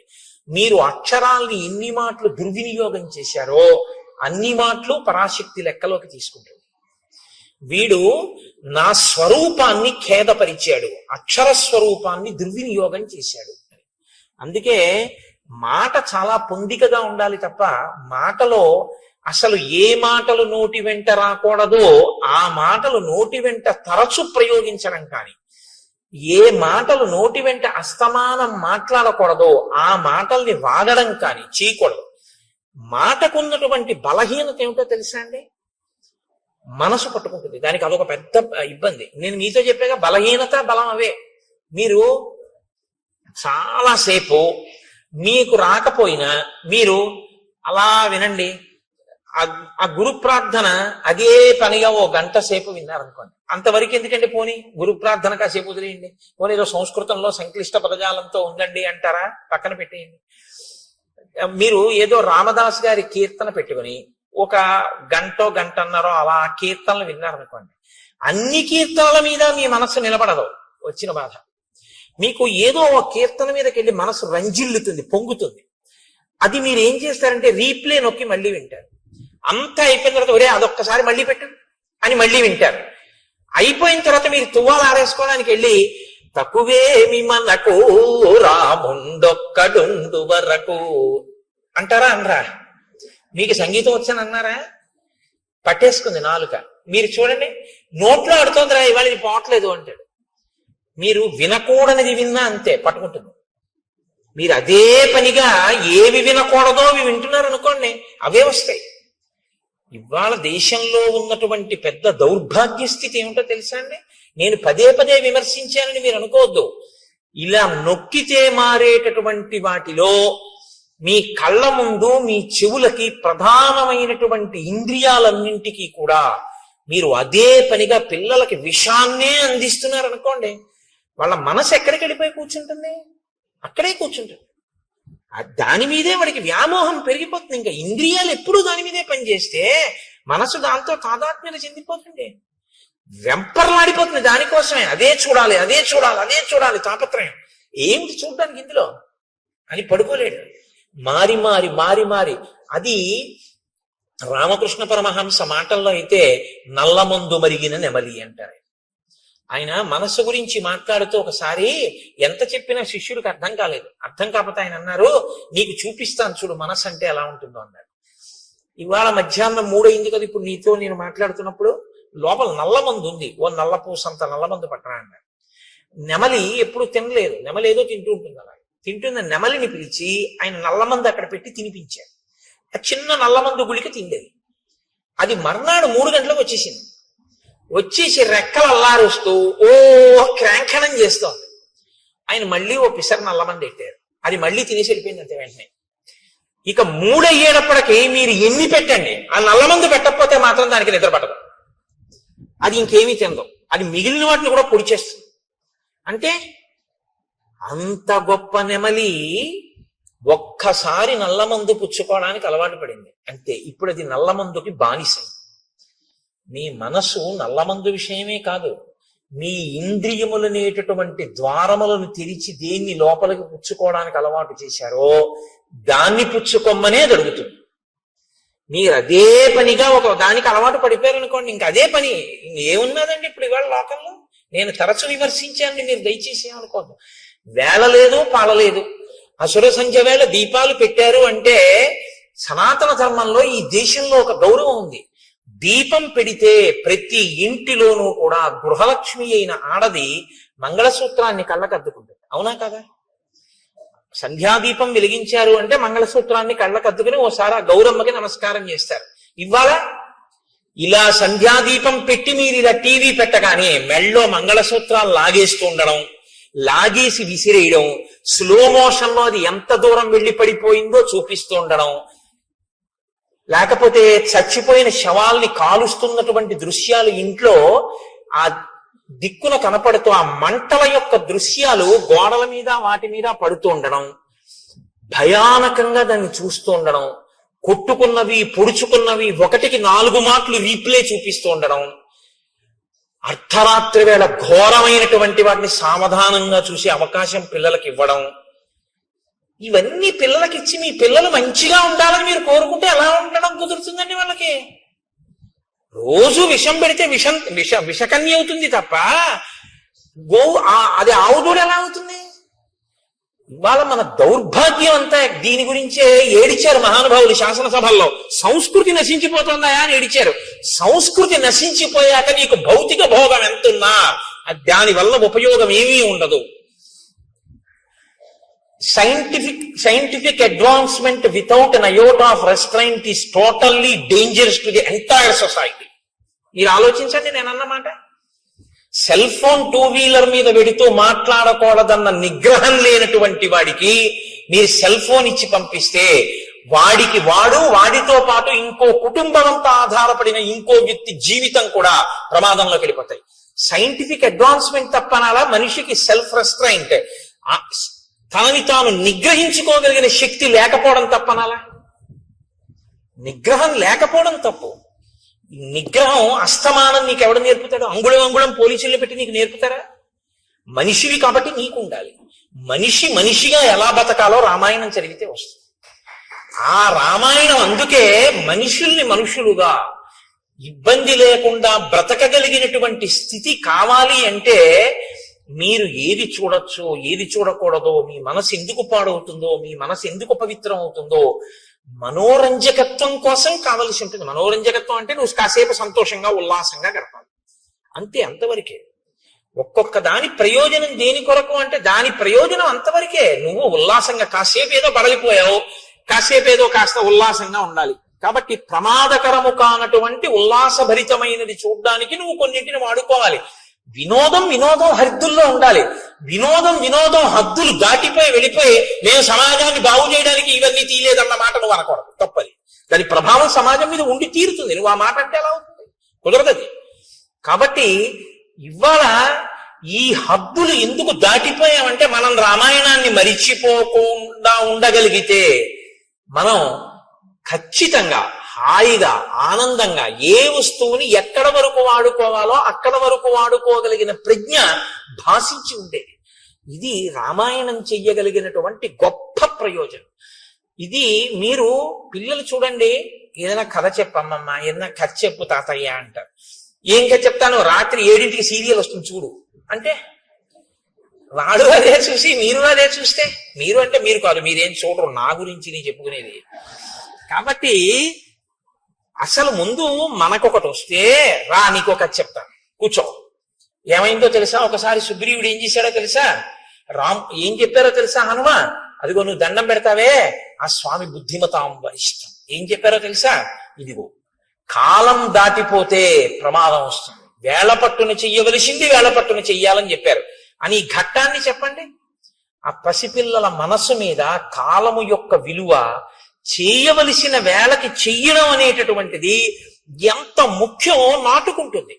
పిల్లల హృదయాలు ఎటువంటివో తెలుసా అండి? బాగా దుక్కి దున్ని నీరు పెట్టి ఇంకా మీరు విత్తనం వేయడానికి సిద్ధంగా ఉన్నటువంటి సుక్షేత్రములవి. అక్కడ మీరు తులసి గింజలు వేశారనుకోండి, అది తులసివనం.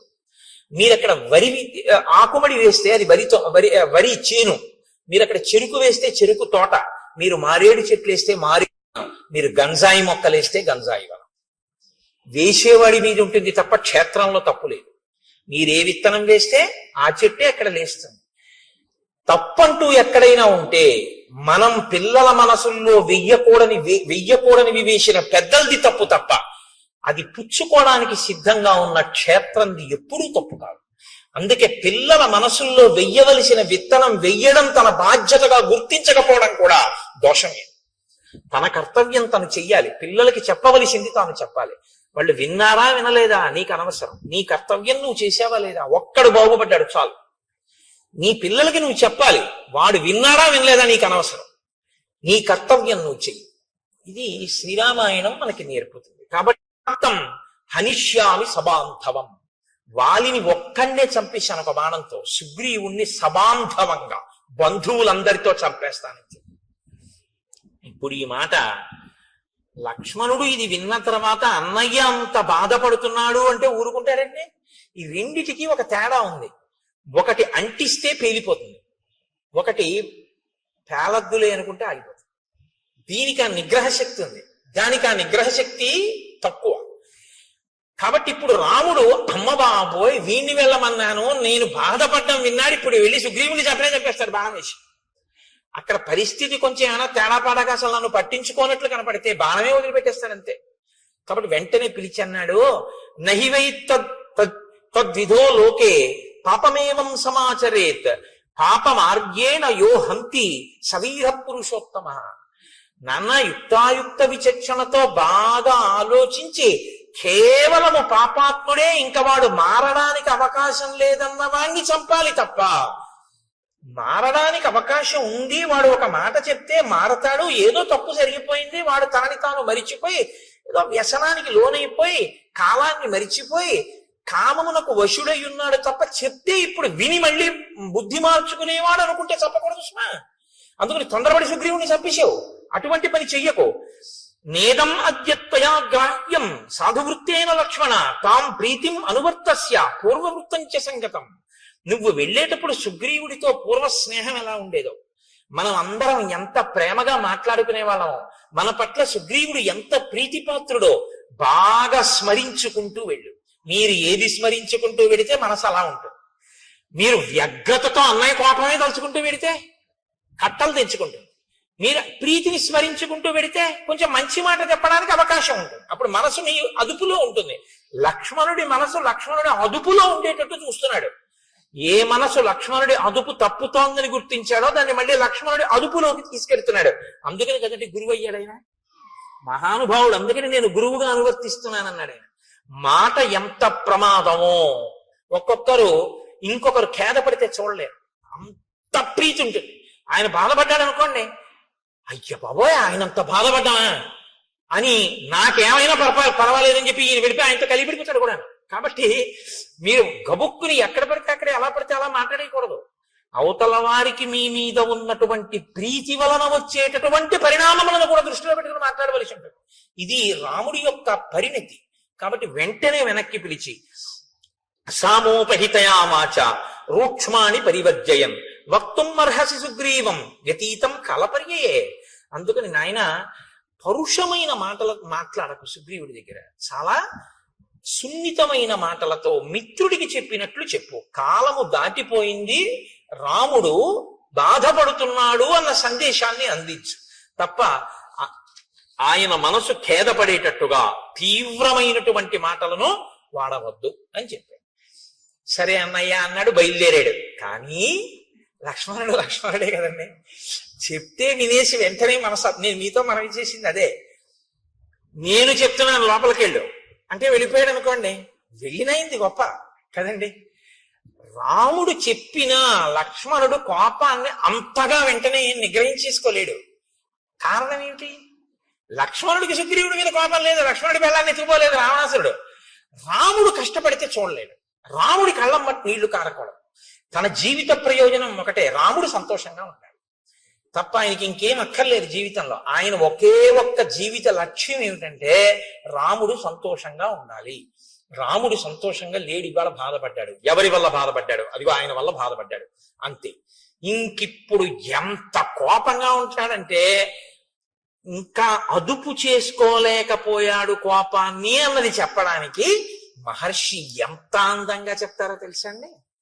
ఆయన బయలుదేరాట కిష్కింధకి వెళ్ళడానికి. ఎలా వెడుతున్నాడంటే సాల తాళాశ్వ కర్ణాంశ్చ తరసా పాతయాన్ బహూన్ పర్యస్యన్ గిరికూటాని ద్రుమానన్యాంశ్చ వేగత శిలాశ్చ శకలీ కుర్వన్ పద్యాంగజ ఇవాశుగ దూరం ఏక పదం త్యక్త్వా యయౌ కార్యవశాదృతం. ఆయన కాలిబాట వెంట నడిచి వెళ్ళడానికి వీలైనటువంటి చక్కని బాట ఒకటి ఉంది కిష్కింధకి, కానీ అది కొంచెం దూరం. ఇప్పుడు ఆ బాట వెంట వెళ్ళలేదట. కోపించినటువంటి ఏనుగు ఎంత వేగంగా వెడుతుందో అలా బుసలు కొట్టుకుంటూ రుసరుసలాడిపోతూ పక్కన ఉన్నటువంటి అడ్డదారిలో వెళ్ళిపోతున్నాడట. వెళ్ళిపోతున్నవాడు ఏం చేస్తున్నాడు? సాల తాళాశ్వ కర్ణాంశ్చ తరసా పతయన్ బహూన్. అక్కడ కనపడినటువంటి అనేకమైన వృక్షములను కోకటి వేళ్లతో పెకంచేసి పైకి విసిరేస్తున్నట్టు.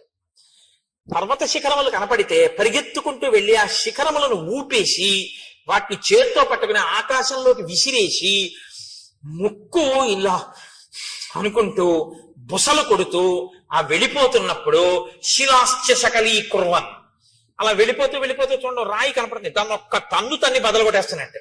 ఎందుకు? తన దారిని తాను వెళ్ళాలి, కానీ ఒక్కొక్కరు చూడండి నడుస్తూ రాళ్ళు తంతుంటాడు, అది ఎవరి మీదగా వెళ్ళి తగులుతుంది.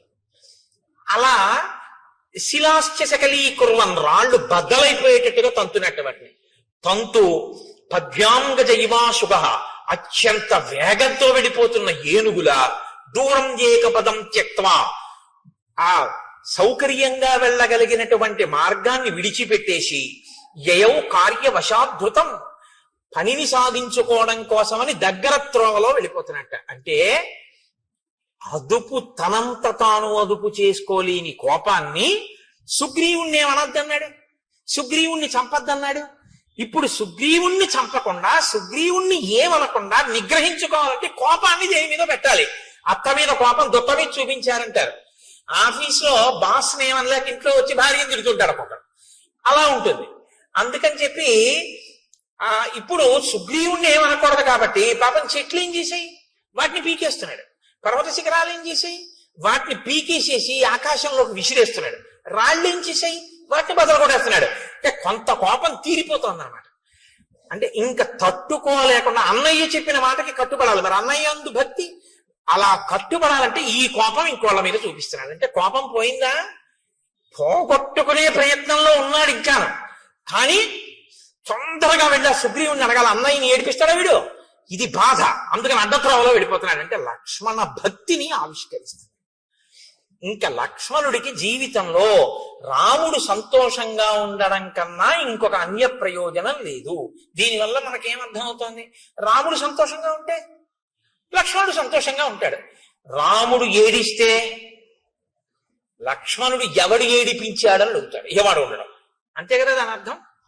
అంతగా రామునితో మమేకమైపోయి రాముని యందు అంత భక్తి ప్రపత్తులు ఉన్నవాడు లక్ష్మణుడు. కాబట్టి ఇప్పుడు ఆయన గబగబా బయలుదేరి ఆ కిష్కింధా సామ్రాజ్యం దగ్గరికి వెళ్ళాడు. బుసలు కొడుతూ ఊగిపోతూ ధనస్సు పట్టుకుని బాణాలు పట్టుకుని వస్తున్నటువంటి ఆ లక్ష్మణమూర్తి యొక్క స్వరూపాన్ని, ఆ నగరాన్ని కాపు కాస్తున్నటువంటి కొన్ని వేల మంది వానర యోధులు చూశారు. చూసి వాళ్ళు అదేమిటి అంత వేగంగా వచ్చేస్తున్నాడని ఆయన్ని చూసి భయపడి అటు ఇటు చెల్లాచెదరైపోయారు. కొంతమంది ఇప్పుడు యుద్ధానికి వస్తున్నట్టు వస్తున్నాడు అని ఒక మహానాదం చేశారు. కానీ తేజోమూర్తి అయిన లక్ష్మణుని యొక్క ఆ ఉద్ధతికి తట్టుకోలేక వాళ్ళందరూ దూరంగా పరిగెత్తి పారిపోయారు. సుగ్రీవుడు మాత్రం లోపల అంతఃపురంలో తారతో రుమతో వానరకాంతలతో విశేషంగా మధుపానం చేసి హారములన్నీ చెదిరిపోయి కనుగుడ్లు తిరుగుడు పడుతుండగా ఆ కామోపభోగము యందు రమిస్తున్నటువంటి వాడై ఉన్నాడు. అందుకని పైన ఏం జరుగుతోందో గ్రహించగలిగినటువంటి మనసు ఆయనకి లేదు. ఆయన మనసుని ఆయనే అటువంటి నిద్రావస్థలోకి ఆయన కోరుకున్న దాని పట్ల ఉద్రేకం పొందేటట్టుగాను ఆయన దాన్ని తయారు చేసుకున్నాడు. ఈశ్వరుడు చక్కని మనస్సుని మీకిచ్చి స్పందించగలిగిన శక్తితో కూడిన ఒక చక్కటి దాన్ని మీకు ఇచ్చాడనుకోండి, దాన్ని ఉత్ప్రేరకములతో మీకు కావలసిన రీతిలో ఉద్రేకపడేటట్టు మీరు తయారు చేసి స్పందించగలిగిన శక్తి దానికి చంపేస్తే ఈశ్వరుడిదా దోషం మందా? మనది. అక్కడ యజ్ఞవేది ఉందనుకోండి, ఒక యజ్ఞవేది వెలుగుతోంది, హవిస్సులు ఇస్తున్నారు, అందులోకి పట్టుకొచ్చి నేను సారా పోసాను అనుకోండి, ఇప్పుడు వేదికి ఇబ్బందా నాకు ఇబ్బందా? వేదికేమండి, ఆ వేదికేమవదు, అప్పటికి అపవిత్రం అవుతుంది, మళ్ళీ ఏదో ప్రాయశ్చిత్త కర్మ చేసి యజ్ఞం చేస్తారు. కానీ పోషిన నేను నాకిక నిష్కృతి ఏముంది?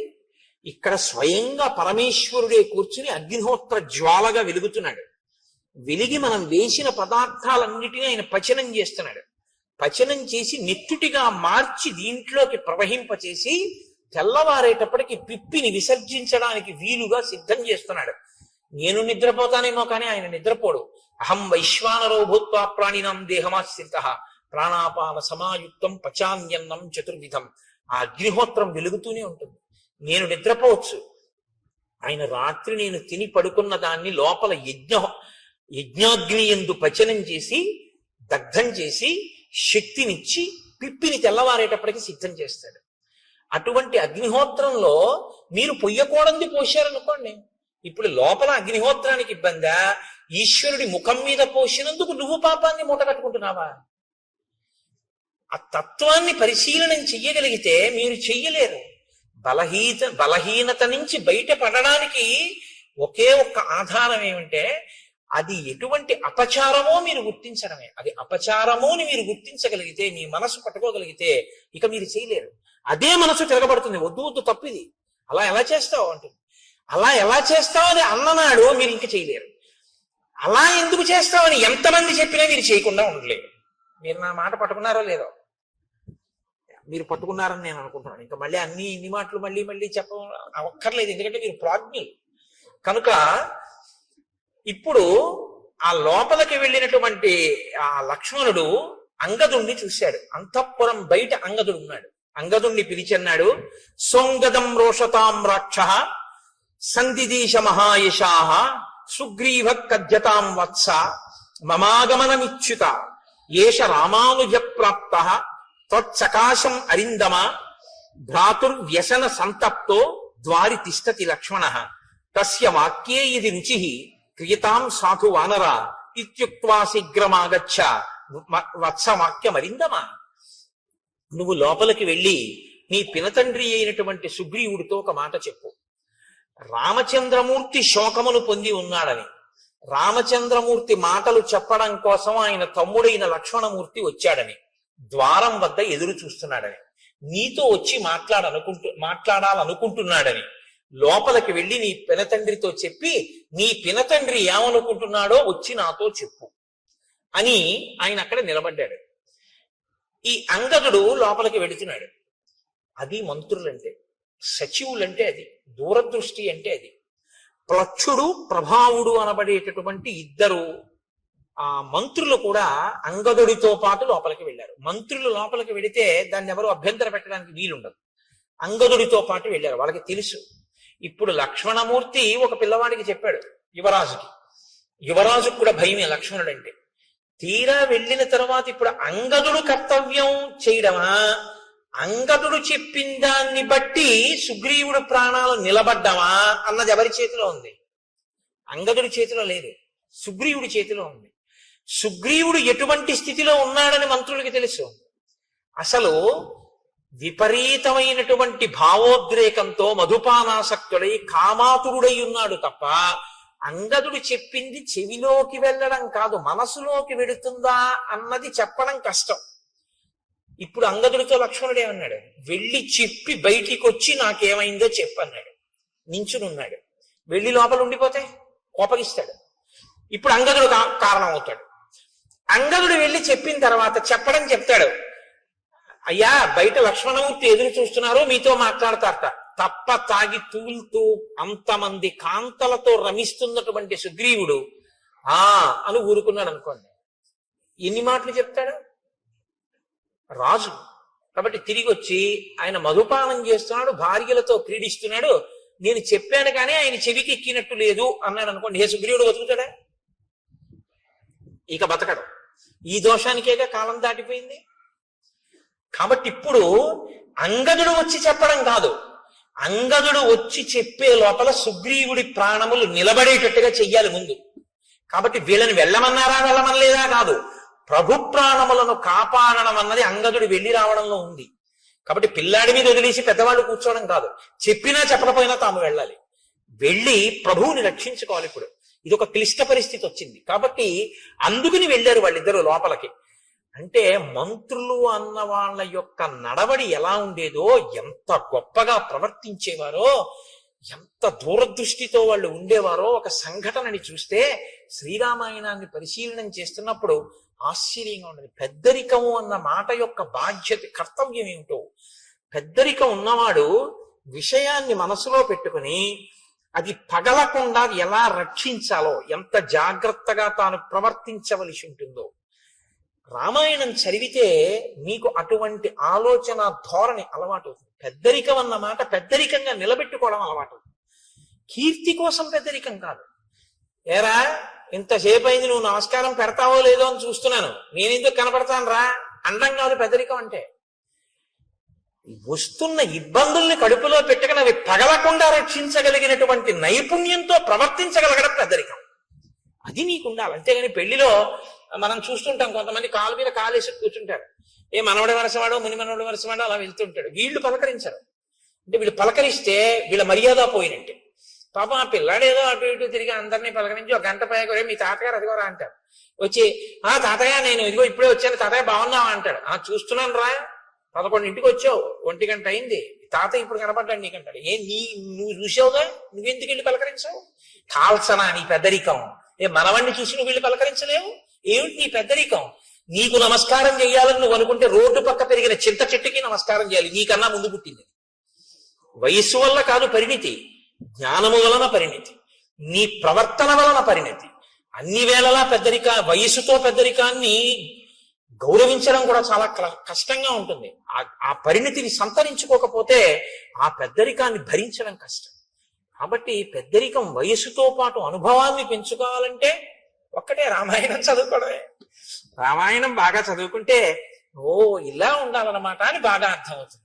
ఎక్కడ ఏ పరిస్థితి ఉందో అక్కడ తాను చొరవ తీసుకుని వెళ్ళి, నాన్న ఇలా కాదు ఇలా చెయ్యి అని చక్కగా చెప్పి కార్యం బాగా జరిగేటట్టు చేసి, నా పెద్దరికం నిలబడింది చక్కగా చేయించేశాను కదా అని పొగట్ట కోసం ఆశించకుండా నువ్వు వెళ్ళిపోతావు అంతే సంతోషంగా.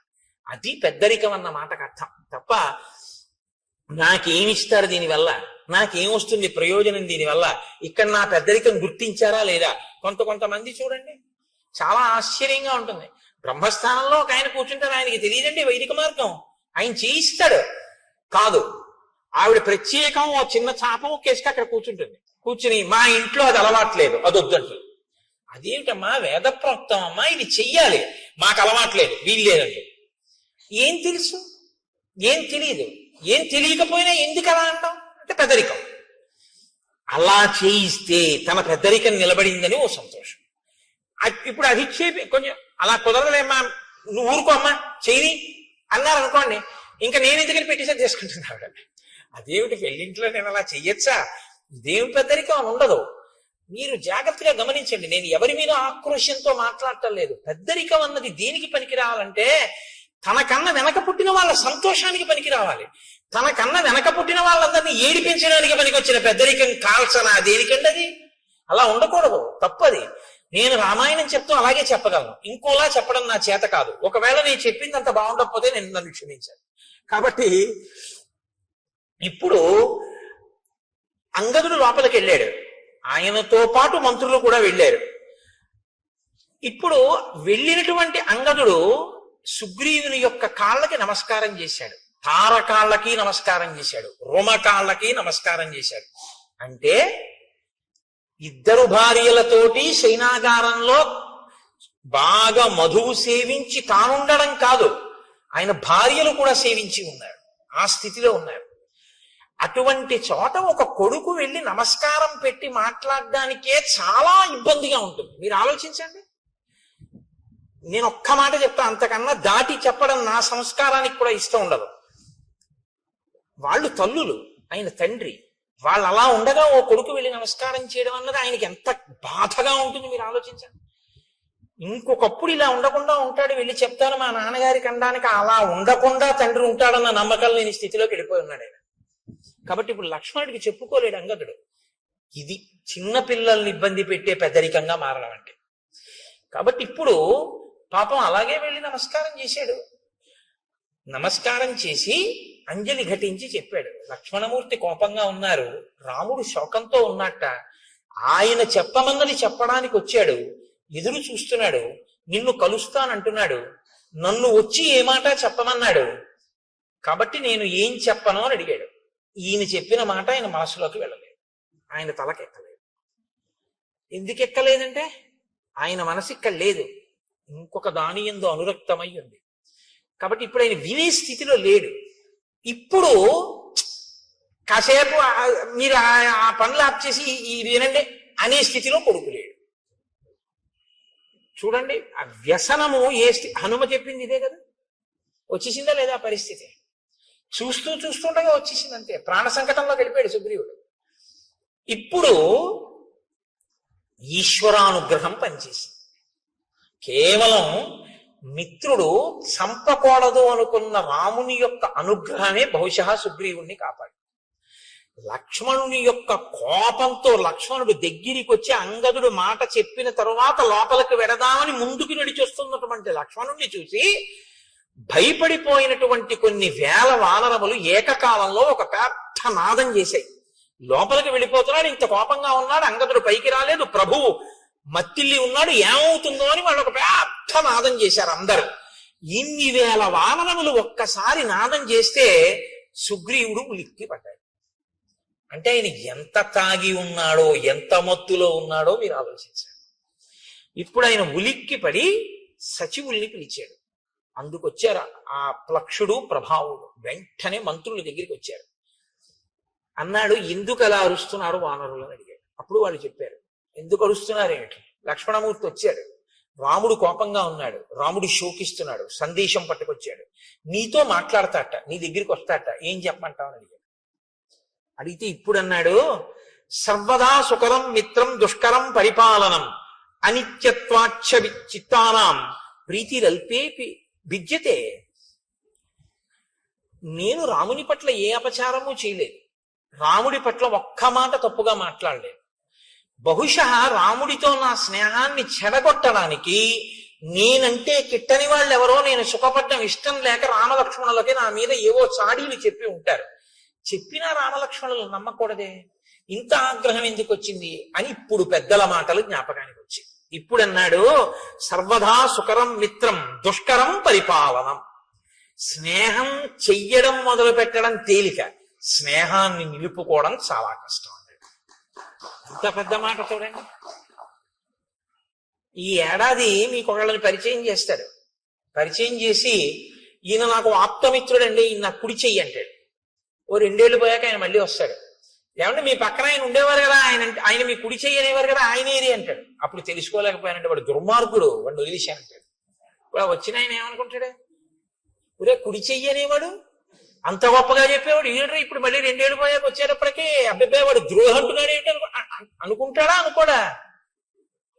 తనంత తాను విడిచిపెట్టేయవలసినంత స్థితిని అవతలవాడు కల్పించుకుంటే తప్ప, మీరందుకే స్నేహం మొదలు పెట్టేయడం చాలా తేలిక, స్నేహాన్ని నిలబెట్టుకోవడం చాలా చాలా కష్టం. ఇప్పుడు అంటున్నాడు ఆ మాట. రాముడితో స్నేహం మొదలు పెట్టడం తేలికైంది, ఇప్పుడు ఆ స్నేహాన్ని నిలబెట్టుకోవడం కష్టం అవుతోంది. ఎందుకో తెలుసా? అనిత్యత్వాక్ష చిత్తానాం. మనసు ఉంది చూశారు, ఇది ఒకలా ఉండదు, ఒక్కొక్కప్పుడు ఒక్కొక్కలా ఉంటుంది. అప్పుడు మాట ఇచ్చాను, ఇప్పుడేమో ఇలా ఉన్నాను. చూశారు ఎంత ప్రమాదం వచ్చిందో? ప్రీతి అల్పేపి భిద్యతే. చిన్న విషయానికి ఒక్కొక్కసారి చాలా ప్రమాదాలు వచ్చేస్తాయి. కాబట్టి స్నేహాన్ని నిలబెట్టుకోవడంలో ఇబ్బంది వచ్చింది అన్నాడు. అని ఇప్పుడు రాముడు చేసినటువంటి మేలు ఏదైతే ఉందో దానిని మాత్రము నేను ఎన్నడూ మరువను. అంతటి మహానుభావుడు రామచంద్రమూర్తి నాకంత ఉపకారం చేశాడు. ఆయనకి నేను ఏ చిన్న ప్రత్యుపకారము చేయలేకపోతున్నానో అని బాధపడుతున్నాను. వాలిని వధించి నాకు రాజ్యం ఇచ్చాడు. ఇవాళ నేను అనుభవించే సుఖాలన్నీ కూడా రాముడు పెట్టిన భిక్ష. అటువంటి రాముడికి నేను ఉపకారం తొందరగా చేయకపోవడం పొరపాటే. అంటే హనుమ అన్నారు సుగ్రీవుడితో, సర్వదా ప్రణయాత్ క్రుద్ధో రాఘవోనత్ర సంశయ భ్రాతరం సంప్రహితవాన్ లక్ష్మణం లక్ష్మీవర్ధనం. సుగ్రీవ, ఇంకా నీకు బాగా బోధపడలేదు. కోపము రెండు రకాలుగా ఉంటుంది. ఒకటి ప్రతీకారేచ్ఛతో ఉన్న కోపము, ఒకటి అవతలవాడు పాడైపోతున్నాడని ప్రేమతో కోపం తెచ్చి పెట్టుకుని సంస్కరించాలని ప్రయత్నించడం ఒకటి. రాముడిది ప్రతీకారేచ్ఛతో కూడుకున్నటువంటి కోపం కాదు. ప్రతీకారేచ్ఛతో కూడుకున్నదైతే ఇంకోలా ఉంటుంది. ఇది ప్రణయాత్కృద్ధో, ప్రేమతో కూడిన కోపం. ప్రేమతో కూడిన కోపాన్ని ప్రేమతోటే అర్థం చేసుకోవాలి తప్ప ప్రేమతో కూడిన కోపాన్ని ఇంకొకలా అర్థం చేసుకోకూడదు. కాబట్టి రాముడికి నీ మీద ఎంత ప్రేమ ఉందో అర్థం చేసుకో. ఆయనంత కోపంగా మాట్లాడినా ఇప్పుడు లక్ష్మణుడు వచ్చేదో చాలా కోపంగా ఉన్నాడని మాట్లాడతాడు. నువ్వేం చేయాలో తెలుసా? ఎంత ప్రేమ లేకపోతే నా మీద ఒక బాణం వెయ్యగలిగిన వాడు వెయ్యకుండా ఇలా కబురు చేశాడు అని అంజలి ఘటించి వినాలి తప్ప నువ్వు నన్ను ఇలా అంటాడా అనకూడదు. ఆ ప్రేమ నిన్ను ఉద్ధరించడానికేనయా కోపం. ఈ శ్లోకం కానివ్వండి ఇవాళ సమాజంలో సరిగ్గా జీర్ణమైతే చాలా మంది మధ్య విభేదాలు, చాలా మంది మధ్య దెబ్బలాటలు, చాలా చాలా ఆత్మహత్యలు ఆగిపోతాయి. అమ్మ దెబ్బలాడితే ఆత్మహత్య ఏమిటండి? నాన్నగారు దెబ్బలాడితే ఆత్మహత్య ఏంటి? భర్త దెబ్బలాడితే ఆత్మహత్య ఏంటి? భార్య పుట్టింటికి వెళ్ళి రావడం ఆలస్యం అయితే భర్త ఆత్మహత్య చేసుకోవడం ఏంటి? అంటే అవతల వారు ఒక మాట అన్నప్పుడు ప్రేమతో అన్న మాటని ప్రేమగా స్వీకరించగలిగినటువంటి లక్షణం కోల్పోతే ఏమైపోతుందంటే అవి ఎప్పుడు పిటపిటలాడుతూ ఉంటాయి తప్ప సంబంధాలు వాటికి అనురక్తి, ఆర్ద్రత అన్న తడి అంటి ఉండవు ఆ సంబంధాలకి. అవి ఎప్పుడు ఎండిపోయినటువంటి వేయించేసినప్పుడల్లా ఉంటాయి. మీరు ఎక్కడ ముట్టుకున్నా పలుక్కుని విరిగిపోతుంది. అలా ఉండకూడదు. చక్కగా ముట్టుకుంటే తడితో ప్రేమ అన్న తడి తగలడం వల్ల మీరు ముట్టుకుంటే సాగేటటువంటి గుణం కలిగినటువంటిదై ఉండాలి. మీరు ఎంత దాన్ని స్వీకరిస్తే అంత మధురిమ దాంట్లోంచి రావాలి. మీరు ఒక ద్రాక్ష పండుని మంచి ఎండాకాలంలో ఫ్రిడ్జ్ లోంచి ద్రాక్ష పండ్ల గుత్తుకటి తీసి తొక్క కూడా తీయవలసిన అవసరం లేకుండా ఉన్నటువంటి పండు కదా, దాన్ని తీసి ఇలా నోట్లో వేసుకుని పెదవుల మధ్య పెట్టి నొక్కండి, కళ్ళ మధ్య పెట్టి నొక్కండి, బుగ్గ కింద పెట్టి నొక్కండి, ఇలా పెట్టి వేళ్లతో నొక్కుకోండి. అది తీయటి చల్లటి రసాన్ని చిమ్ముతుంది మీ మీద. కొన్ని కొన్ని అనుబంధాలు అలా ఉండాలి. వాటిని అలా అర్థం చేసుకోవాలి. ఒక్కొక్కసారి దెబ్బలాడారు అనుకోండి, ఓ ఎందుకు దెబ్బలాడుంటారు, ఎంత ప్రేమైకమూర్తి నా ఎందు ఇలా అన్నారంటే ఆయనకి ఎంత ఆర్తితో అంటున్నారో అన్న విషయాన్ని అర్థం చేశారు. ఒక్కొక్కసారి ఆవిడంటుంది కోపంతో, ఆవిడ కోపంతో అంటే ఓ నా ఎందు ఎంత ప్రేమ కలిగింది, ఎంత పిచ్చిది నేనంటే ఆ ప్రేమలో అంటుంది అని దాన్ని మీరు ప్రేమగా స్వీకరించాలి. అంతేకాని నన్ను అంత మాట అంటుందా? 1947లో పెళ్ళైన కొత్తల్లో ఇలాగే 57, 67, 77 దిక్కుమాలవన్నీ గుర్తు తెచ్చుకుని అక్కడి నుంచి ఇంకా వారం రోజులు మాటలు మానేసి కంచాలు విసిరేసి నానా అల్లరి చేసేసుకుని ఇల్లు యమలోకం కింద చేసుకుని ఆ తర్వాత ప్రారంభం ఎవరు అనుభవించాలి? వీళ్ళిద్దరే అనుభవించాలి. ఎందుకంత కోపం? ప్రణయాత్కృత. ఆ ప్రేమతో కూడినటువంటి కోపాన్ని ప్రేమతో కూడిన కోపంగానే అర్థం చేసుకోవయ్యా. హనుమ మాట్లాడితే అలా ఉంటాయండి. అమ్మో ఏమి మాటలండి మహానుభావుడివి. కాబట్టి ఆర్తస్య కృతదారస్య పరుషం పురుషాంతరాత్ వచనం వచనం మర్షణీయంతే రాఘవస్య మహాత్మనః. నువ్వు నీ భార్యలతో ఉన్నావు, రాజ్యాన్ని పొందావు, వేళ దాటిపోయినా సుఖాలు అనుభవిస్తున్నావు. భార్య లేదు, రాజ్యం లేదు, నీకు ఉపకారం చేశాడు, నీకు సమయం ఇచ్చాడు, తాను నగరంలో కూడా రాలేదు, బయట పర్వత గుహలో ఉన్నాడు, ఒక గుహలో పడుకుంటున్నాడు. ఇన్నాళ్ళు ఎదురు చూశాడు. ఎంత బాధ వస్తుందో ఇప్పుడు. ఆ బాధలో వచ్చేటటువంటి మాట కొంచెం కష్టంగానే ఉంటుంది నువ్వు వినడానికి, కానీ నువ్వు వినడానికి కష్టంగా ఉందని కాదు వినవలసింది. అవతల వాడి కష్టం ఎంత ఉంటే ఆ మాట వచ్చిందో నువ్వు గమనించాలి. కాబట్టి ఇలా కోణంలో విని ఇప్పుడు లక్ష్మణుడు చెప్పేది తప్ప, నువ్వు బాగా తప్ప తాగి ఉన్నావు కాబట్టి రాముడు నన్ను ఇలా అంటాడా అని వినవద్దు సుమా. ఎంత సిద్ధం చేస్తున్నారో చూడండి.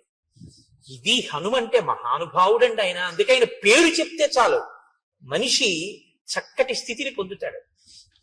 కృతాపరాధస్య హితే నాణ్యత్ పశ్యామ్యహం క్షమం అంతరేణాంజలిం బద్ధ్వా లక్ష్మణస్య ప్రసాదనాత్.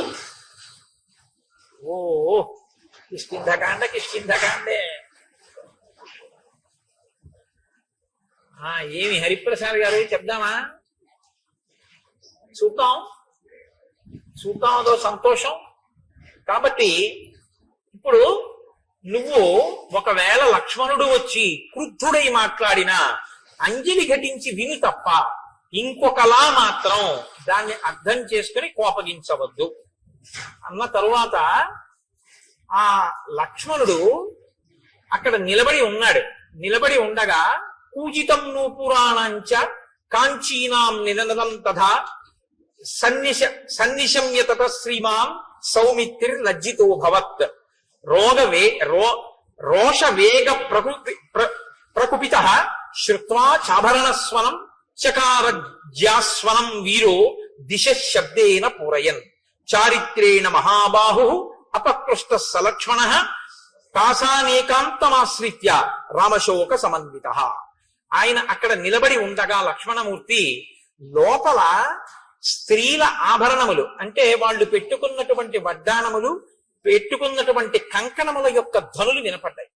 ఆయన స్త్రీలు రాజుతో సంతోషంగా ఏకాంతంగా తిరుగుతూ ఉండగా నేనిక్కడ దగ్గరగా తిరగకూడదు అని సిగ్గు చెందినవాడై పక్కకి వెళ్ళాడు. అది ఆయన చారిత్రం, ఆయన నడవడటువంటిది. కానీ వెంటనే జ్ఞాపకానికి వచ్చింది, మా అన్నయ్య అంత బాధపడుతున్నాడు, ఈ సుగ్రీవుడు ఇక్కడ ఇలా సుఖిస్తున్నాడు. ఆయనకి బాధ కలిగి వెంటనే పిడుగు పడితే ఎటువంటి ధనొస్తుందో, మేఘం ఒక్కసారి గర్జిస్తే ఎటువంటి ధనొస్తుందో అలా టంకారం చేశాడు. చేసేటప్పటికి లోపల ఉన్నటువంటి సుగ్రీవుడు అదిరిపోయాడు. అదిరిపోయి ఆసనం మీద ఉన్నవాడు ఉన్నట్టుగా ఒక్కసారి లేచి నిలబడ్డాడు. నిలబడి తారని పిలిచి అన్నాడు, తారా, ఇంత ఆగ్రహంతో ఉన్నటువంటి లక్ష్మణుడికి నేను ఎదురుపడి మాట్లాడడం కష్టం. నేనున్న పరిస్థితిలో లక్ష్మణుడితో మాట్లాడలేను. కానీ రామలక్ష్మణులు గొప్ప చారిత్రం ఉన్నవారు.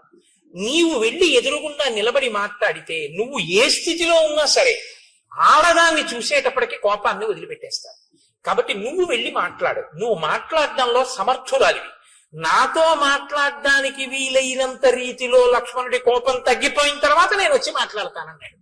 ఇప్పుడు తార లక్ష్మణుడి దగ్గరికి వెళ్ళింది. ఎలా వెళ్ళింది? అది తార గొప్పతనం అండి. కిష్కింధకాండలో ఒక మెరుపు తార.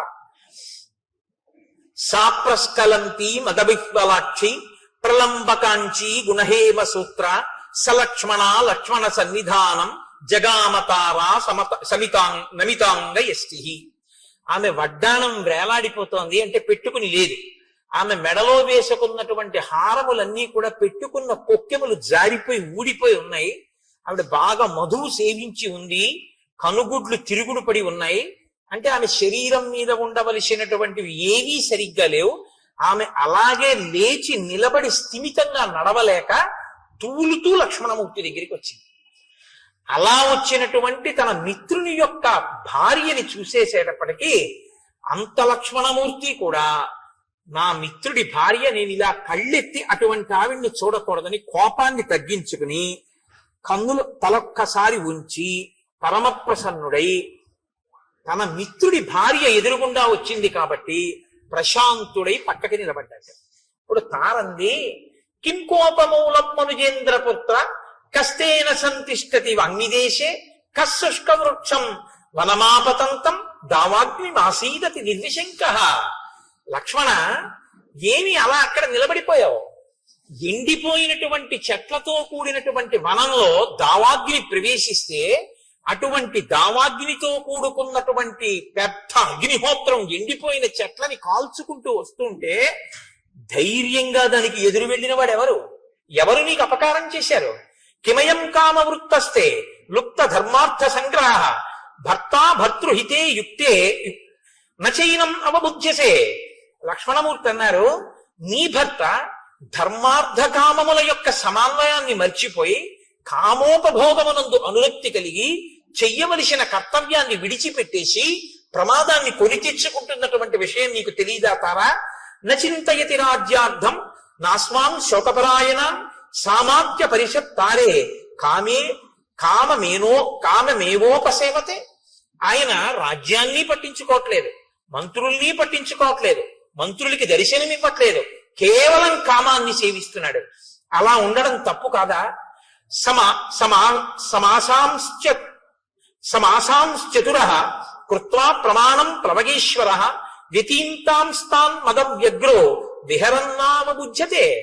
ఆయన ప్రత్యుపకారం చేస్తాను అని రామచంద్రమూర్తికి మాట ఇచ్చి రాముడి వలన ఉపకారం పొంది సమాసాం చతుర 4 నెలలు అయిపోయినా కుత్వా ప్రమాణం ప్లవగేశ్వర చేసినటువంటి మాట మరిచిపోయి వ్యతీతాంస్తాన్ మదవ్యగ్రో మదం చేత తాను చెప్పినటువంటి మాట తప్పిపోయి ఇలా తిరుగుతుండడం తప్పు కాదా అంటే తారంది, నకోపకాల క్షితిపాల పుత్ర నచాతి కోప స్వజనీ విధేయ తదర్థకామస్య జనస్య తస్య ప్రమాదమప్యర్హసి వీరసౌఢుం.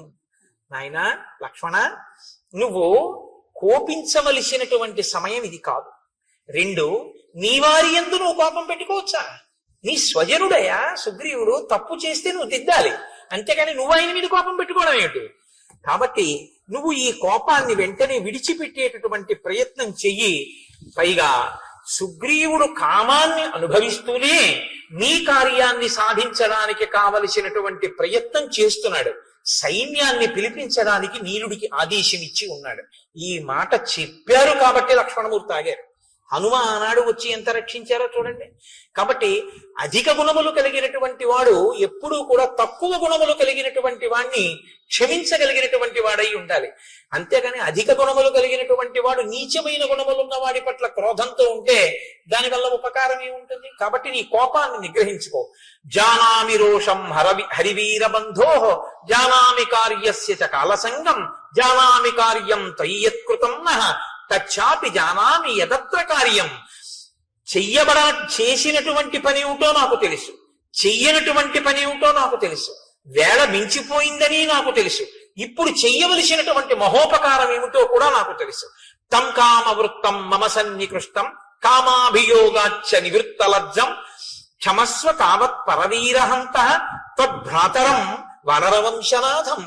నాయన, విశేషమైనటువంటి కామం చేత సిగ్గు అనేటటువంటి మాట విడిచిపెట్టి భోగం అనుభవిస్తూ సుగ్రీవుడి ఇప్పుడు నా దగ్గరే ఉన్నాడు లోపల మందిరంలో. అటువంటి సుగ్రీవుణ్ణి నీ సోదరుడిగా భావించి నువ్వు క్షమించవలసింది. మహర్షయో ధర్మ తపోభికామాః కామానుకామాః ప్రతిబద్ధమోహాః అయం ప్రకృత్యా చపలః కపిస్తు కథం న సజ్జేత సుఖేషు రాజా. ఇంతకాలం ఎక్కడో పర్వత శిఖరాల మీద తిరిగాడు, సుఖం అంటే ఏమిటో తెలియదు. ఇంతకాలానికి రాజ్యము భార్య దొరికాయి కాబట్టి కామంలో అన్నిటినీ మరిచిపోయాడు.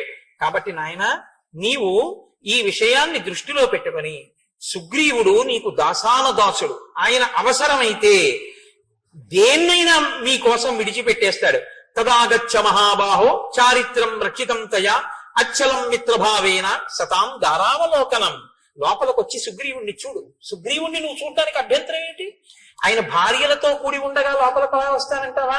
మిత్రుడైనటువంటి వాడు, మంచి నడవడి కలిగినటువంటి వాడు, భార్యా సహితుడైన మిత్రుణ్ణి చూడటానికి లోపలికి వచ్చినా ఏమీ దోషం లేదు. లోపలికి రమ్మని వెళ్ళాడు లక్ష్మణమూర్తి. రుమని ఒక తొడ మీద కూర్చోపెట్టుకుని చుట్టూ వానరకాంతలతో కామోపభోగాన్ని అనుభవిస్తూ కనుగుడ్లు తిరుగుడు పడుతూ బాగా మధుపాలాసక్తుడై హారములు చెదిరిపోయి ఉన్నాడు ఆ సుగ్రీవుడు. లక్ష్మణమూర్తిని చూడగానే ఒక్కసారి ఎగిరి ఆ పైనుంచి కిందకి దూకాడు, ఆసనం మించి నిలబడ్డాడు. నిలబడితే లక్ష్మణమూర్తి అంటారు, లక్ష్మణమూర్తి యొక్క ఆగ్రహం ఎలా ఉందో వాతావరణం కూడా అలాగే ఉంది. కాబట్టి ఎస్తు రాజాస్థితో ధర్మే మిత్రాణం ఉపకారిణ విద్యా ప్రతిజ్ఞాం కురితే కో నృశంసకర సత్త. మిత్రుడికి ఉపకారం చేస్తాను అని చెప్పి ఆ మాట మరిచిపోయినటువంటి వాణ్ణి క్రూరుడు అని పిలుస్తారు. శతం అశ్వానృతే హంతి సహస్రంతు గవానృతే ఆత్మానం స్వజనం హంతి పురుషానృతే. ఒక గోవుని ఇస్తానని ఇవ్వని వాడు ఒక గుర్రాన్ని ఇస్తానని ఇవ్వకపోతే 100 గుర్రాల్ని చంపేసినట్టు, ఒక గోవుని ఇస్తానని ఇవ్వకపోతే 1000 గోవుల్ని చంపినట్టు. మనుష్యుడికి ఒక ఉపకారం చేస్తానని చెయ్యకపోతే వాడు తన బంధువుల్ని చంపి తనని తాను చంపుకున్నట్టు. కాబట్టి మాట ఇచ్చి తప్పిన వాడికి ఎప్పుడూ ప్రాయశ్చిత్తం లేదు. బ్రహ్మగారు చెప్పారు ఒకనాడు, సుగ్రీవ బ్రహ్మగ్నే చ సురాపే చ చోరే భగ్న వ్రతే తథా నిష్కృతార్ విహితా సిద్ధి కృతజ్ఞే నాస్తి నిష్కృతి. బ్రహ్మహత్య చేసిన వాడికి, సురాపానం చేసిన వాడికి, దొంగతనం చేసిన వాడికి, వ్రతం చేస్తానని చెయ్యని వాడికి నిష్కృతుంది. కానీ కృతజ్ఞుడై చేసిన ఉపకారం మరిచిపోయిన వాడికి మాత్రం ఒక్క నాటికి ప్రాయశ్చిత్తం లేదు. కాబట్టి ఈ గ్రామ్య భోగాన్ని అనుభవించడం మానేసి చెయ్యవలసిన ఉపకారాన్ని చెయ్యి, లేకపోతే వాలి వెళ్ళిన మార్గం మూసుకుపోలేదని గుర్తుంచుకో. రాముడు చెప్పాడు ఈ మాట అని చెప్తే తారా మహాతల్లండి, ఆవిడ వెంటనే లేచండి, నాయన నువ్వంత కోపంగా మాట్లాడకూడదు. ఎందుకో తెలుసా? ఒక్కటే కారణం, రాముని వలననే ఈ రాజ్యం కలిగింది, రాముని వలనే ఈ సుఖం కలిగింది. సుగ్రీవుడికి ఆ విషయం తెలుసు. కానీ ఎక్కడ మిలిక పెట్టిందో చూడండి. అంత మధుపానాసక్త అయ్యున్నా, అంత భర్తతో భోగింపబడుతూ కనుగుడ్లు తిరుగుడు పడుతూ తను బయటికి వచ్చినా లక్ష్మణుడు ఇంకా మళ్ళీ ఇంకొక మాట మాట్లాడకుండా ఉండడం కోసం ఎక్కడ బంధనం వేయాలో అక్కడ వేసేసిందంటే, వేసేసేటప్పటికి ఇంత లక్ష్మణమూర్తి ఇక మాట్లాడడం కుదరలేదు. ఆవిడంది, నాయన నువ్వు ఇవాళ ఈ మాట అంటున్నావు, కానీ ఒక్క మాట గుర్తుపెట్టుకో, సహిప్రాప్తం నజానీతే కాలం కాల విరాంబరానికి లొంగిపోయి మాట మరిచిపోతే అది పెద్ద విశేషమా? కాబట్టి దాని గురించి నువ్వు అంత మనసులో పెట్టుకోకూడదు, క్షమించు. ఇప్పుడు లక్ష్మణుడు ఇంకో మాట అన్నాడు అనుకోండి, విశ్వామిత్రుడి మీద మాట పెరుగుతుంది. తన గురువుని తాను అవమానింపజేసుకోవచ్చా? విశ్వామిత్రుడు అంతటి వాడు లొంగిపోయాడు అంది. అందుకని మీరు రాముడి దగ్గర నిల్చోండి. కాబట్టి ఆయన ఏవి బెంగ పెట్టుకోవద్దు, నాయన కార్యం జరుగుతుంది, విడిచిపెట్టు. అప్పుడు లక్ష్మణమూర్తి చెప్పినటువంటి మాటలకి సుగ్రీవుడు ఆ తార చెప్పిన మాటలకి లక్ష్మణమూర్తి శాంతించారు. సుగ్రీవుడు లేచి నిలబడి, నాది పొరపాటు అయిపోయింది, నా తప్పు మన్నించు, నేను తప్పకుండా ఉపకారం చేస్తాను. నా ఐశ్వర్యము ప్రాణస్థ శ్రీశ్చ కీర్తిశ్చ కపిరాజ్యంచ శాశ్వతం రామ ప్రసాదాత్ సౌమిత్రే పునఃప్రాప్తం ఇదం మయా. ఇవన్నీ నాకు రాముడి వల్ల వచ్చినవి. కాబట్టి ఆయనకి నేను ఉపకారం చేయడమా? ఆయన వెనక వస్తే చాలు, కార్యాలన్నీ నడిచిపోతాయి. ఆయనే ఈ 3 లోకములను శాసించగలడు.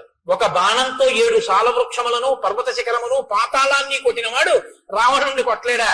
ఏదో నాకు కీర్తినివ్వడానికి వెంట రమ్మంటున్నాడు, తప్పకుండా వస్తాను, ఉపకారం చేస్తానన్నాడు. హనుమని పిలిచారు, 10 దిశల నుంచి వానరముల్ని పిలవమన్నారు. అబ్బో ఎన్ని పర్వతాల నుంచో, మహేంద్రగిరి, హిమవత్ పర్వతము, వింధ్యాచలము, కైలాసము, సముద్రాల దగ్గర నుంచి, తాపవనం దగ్గర నుంచి, పద్మతాళవనం నుంచి, అంజనాద్రి నుంచి, మనస్సిల గుహ, మేరు పర్వతం, మహారుణ పర్వతం నుంచి అనేక మంది వానరులు, కొన్ని కోట్ల మంది, 3 కోట్ల మంది అంజనాద్రి నుండి, అలాగే అష్టాద్రి నుండి 10 కోట్ల మంది, 1000 కోట్ల మంది కైలాస శిఖరం నుంచి, హిమవత్ పర్వతం నుంచి కొన్ని 1000 కోట్లు, ఎర్రటి వర్ణం కలిగినటువంటి వాళ్ళు విద్య పర్వతం నుంచి కొన్ని కోట్లు, ఇంతమంది వానరులు బయలుదేరి వచ్చేశారు. వచ్చేస్తే రామచంద్రమూర్తి దగ్గరికి సుగ్రీవుడు లక్ష్మణ సహితుడై వెళ్ళాడు. వెళ్లి పాదముల మీద పడి నమస్కరించాడు. నాది పొరపాటు అయిపోయింది, మన్నించండి అన్నాడు. ఒక్కసారి చుట్టూ చూశాట.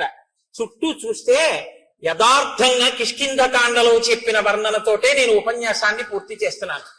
ఆనాడుట భూమి అంతా కూడా ఒక్కసారి పరాగము పైకి లేచిందిట. గాలికి చెట్లన్నీ అల్లల్లాడిపోయేట. ఆ పర్వతాలు, శిఖరాలు, నదులు ఎక్కడ చూసినా వానరాలే. ఆకాశం అంతా చీకటి కమ్మేసిందిట. కొన్ని కోట్ల కోట్ల వానరములు. రేపు వివరంగా చెప్తాను. అద్భుతములు, శంఖములు, లెక్కలు చెప్పడం కుదరదు. కోటిని కోటి పెట్టి హెచ్చవేస్తే ఎన్ని సున్నలు వస్తాయో అన్ని కోట్ల మంది వానరములు వచ్చేసాయి. 10 రోజులలో రాకపోతే చంపేస్తానన్నాడు సుగ్రీవుడు. కొండలు నిండిపోయాయి, పర్వతాలు నిండిపోయాయి, శిఖరాలు నిండిపోయాయి, చెట్లు నిండిపోయాయి. వాళ్ళు వస్తున్నటువంటి వేగానికి చెట్లు కదిలిపోయాయి. భూమి మీద ఉన్నటువంటి పరాగమంతా లేచిపోయింది. ఎక్కడ చూసినా భల్లూకములు, లాంగూలములు, వానరములతో కిష్కింద చుట్టుపక్కల అంతా నిండిపోయి వానరములనేటటువంటి వర్షం వచ్చిందా అన్నట్టుగా ఉండిపోయింది. అంతా చీకటి కమ్ముకుపోయింది. అటువంటి చోట పరమ సంతోషంతో రామచంద్రమూర్తి మనసు చల్లబడింది. అందరూ సంతోషించారు. సుగ్రీవుడు లేచి రామచంద్రమూర్తికి నమస్కరించారు. రామచంద్రమూర్తి ఎంతో ప్రసన్నులయ్యారు. ఒక్కసారి ఆ వానరులందరి వంక చూశారు. ఓ, వర్షం వచ్చే ముందు మేఘాలతో ఆకాశం ఎలా నిండుతుందో అలా నిండిపోయింది ఆకాశమని సాక్షాత్తు వాల్మీకి మహర్షి వర్ణించారు. అందరి మనసులు చల్లబడ్డాయని వర్ణించారు. యథార్థంగా అదే స్థితిలో ఇవాల్టి ఉపన్యాసాన్ని నేను పూర్తి చేస్తున్నాను. రేపటి రోజున దీని యొక్క వివరణ రేపు సాయంకాలపు ఉపన్యాసంలో చేస్తాను. మనకేం భయం లేదు. తక్కువేమి మనకు రాముండొక్కడుండు వరకు. ఆయన అనుగ్రహం కిష్కింధకాండలో ఇంకా సీతాన్వేషణానికి హనుమ బయలుదేరిపోతున్నారు. ఇంకన్నీ చల్లని వార్తలే. చల్లబడిపోవాలి కిష్కింధకాండ చివరికి వచ్చేటప్పటికి. మీకు యథార్థం చెప్తున్నాను. ఎందుకంటే ఇక మంగళవార్తలు ప్రారంభం అయ్యాయి. అంతే, లోకం కూడా చల్లబడింది. ఇన్ని వానరములు వచ్చేటప్పటికి మరి వాయువేగం ఎలా ఉంటుందండి? ఒక్కొక్కడు ఎంతంత వేగం. అందుకే చూడండి ఎలా ఉందో వాతావరణం కూడా శ్రీరామాయణం ప్రత్యక్షంగా ఆవిష్కరింపబడింది.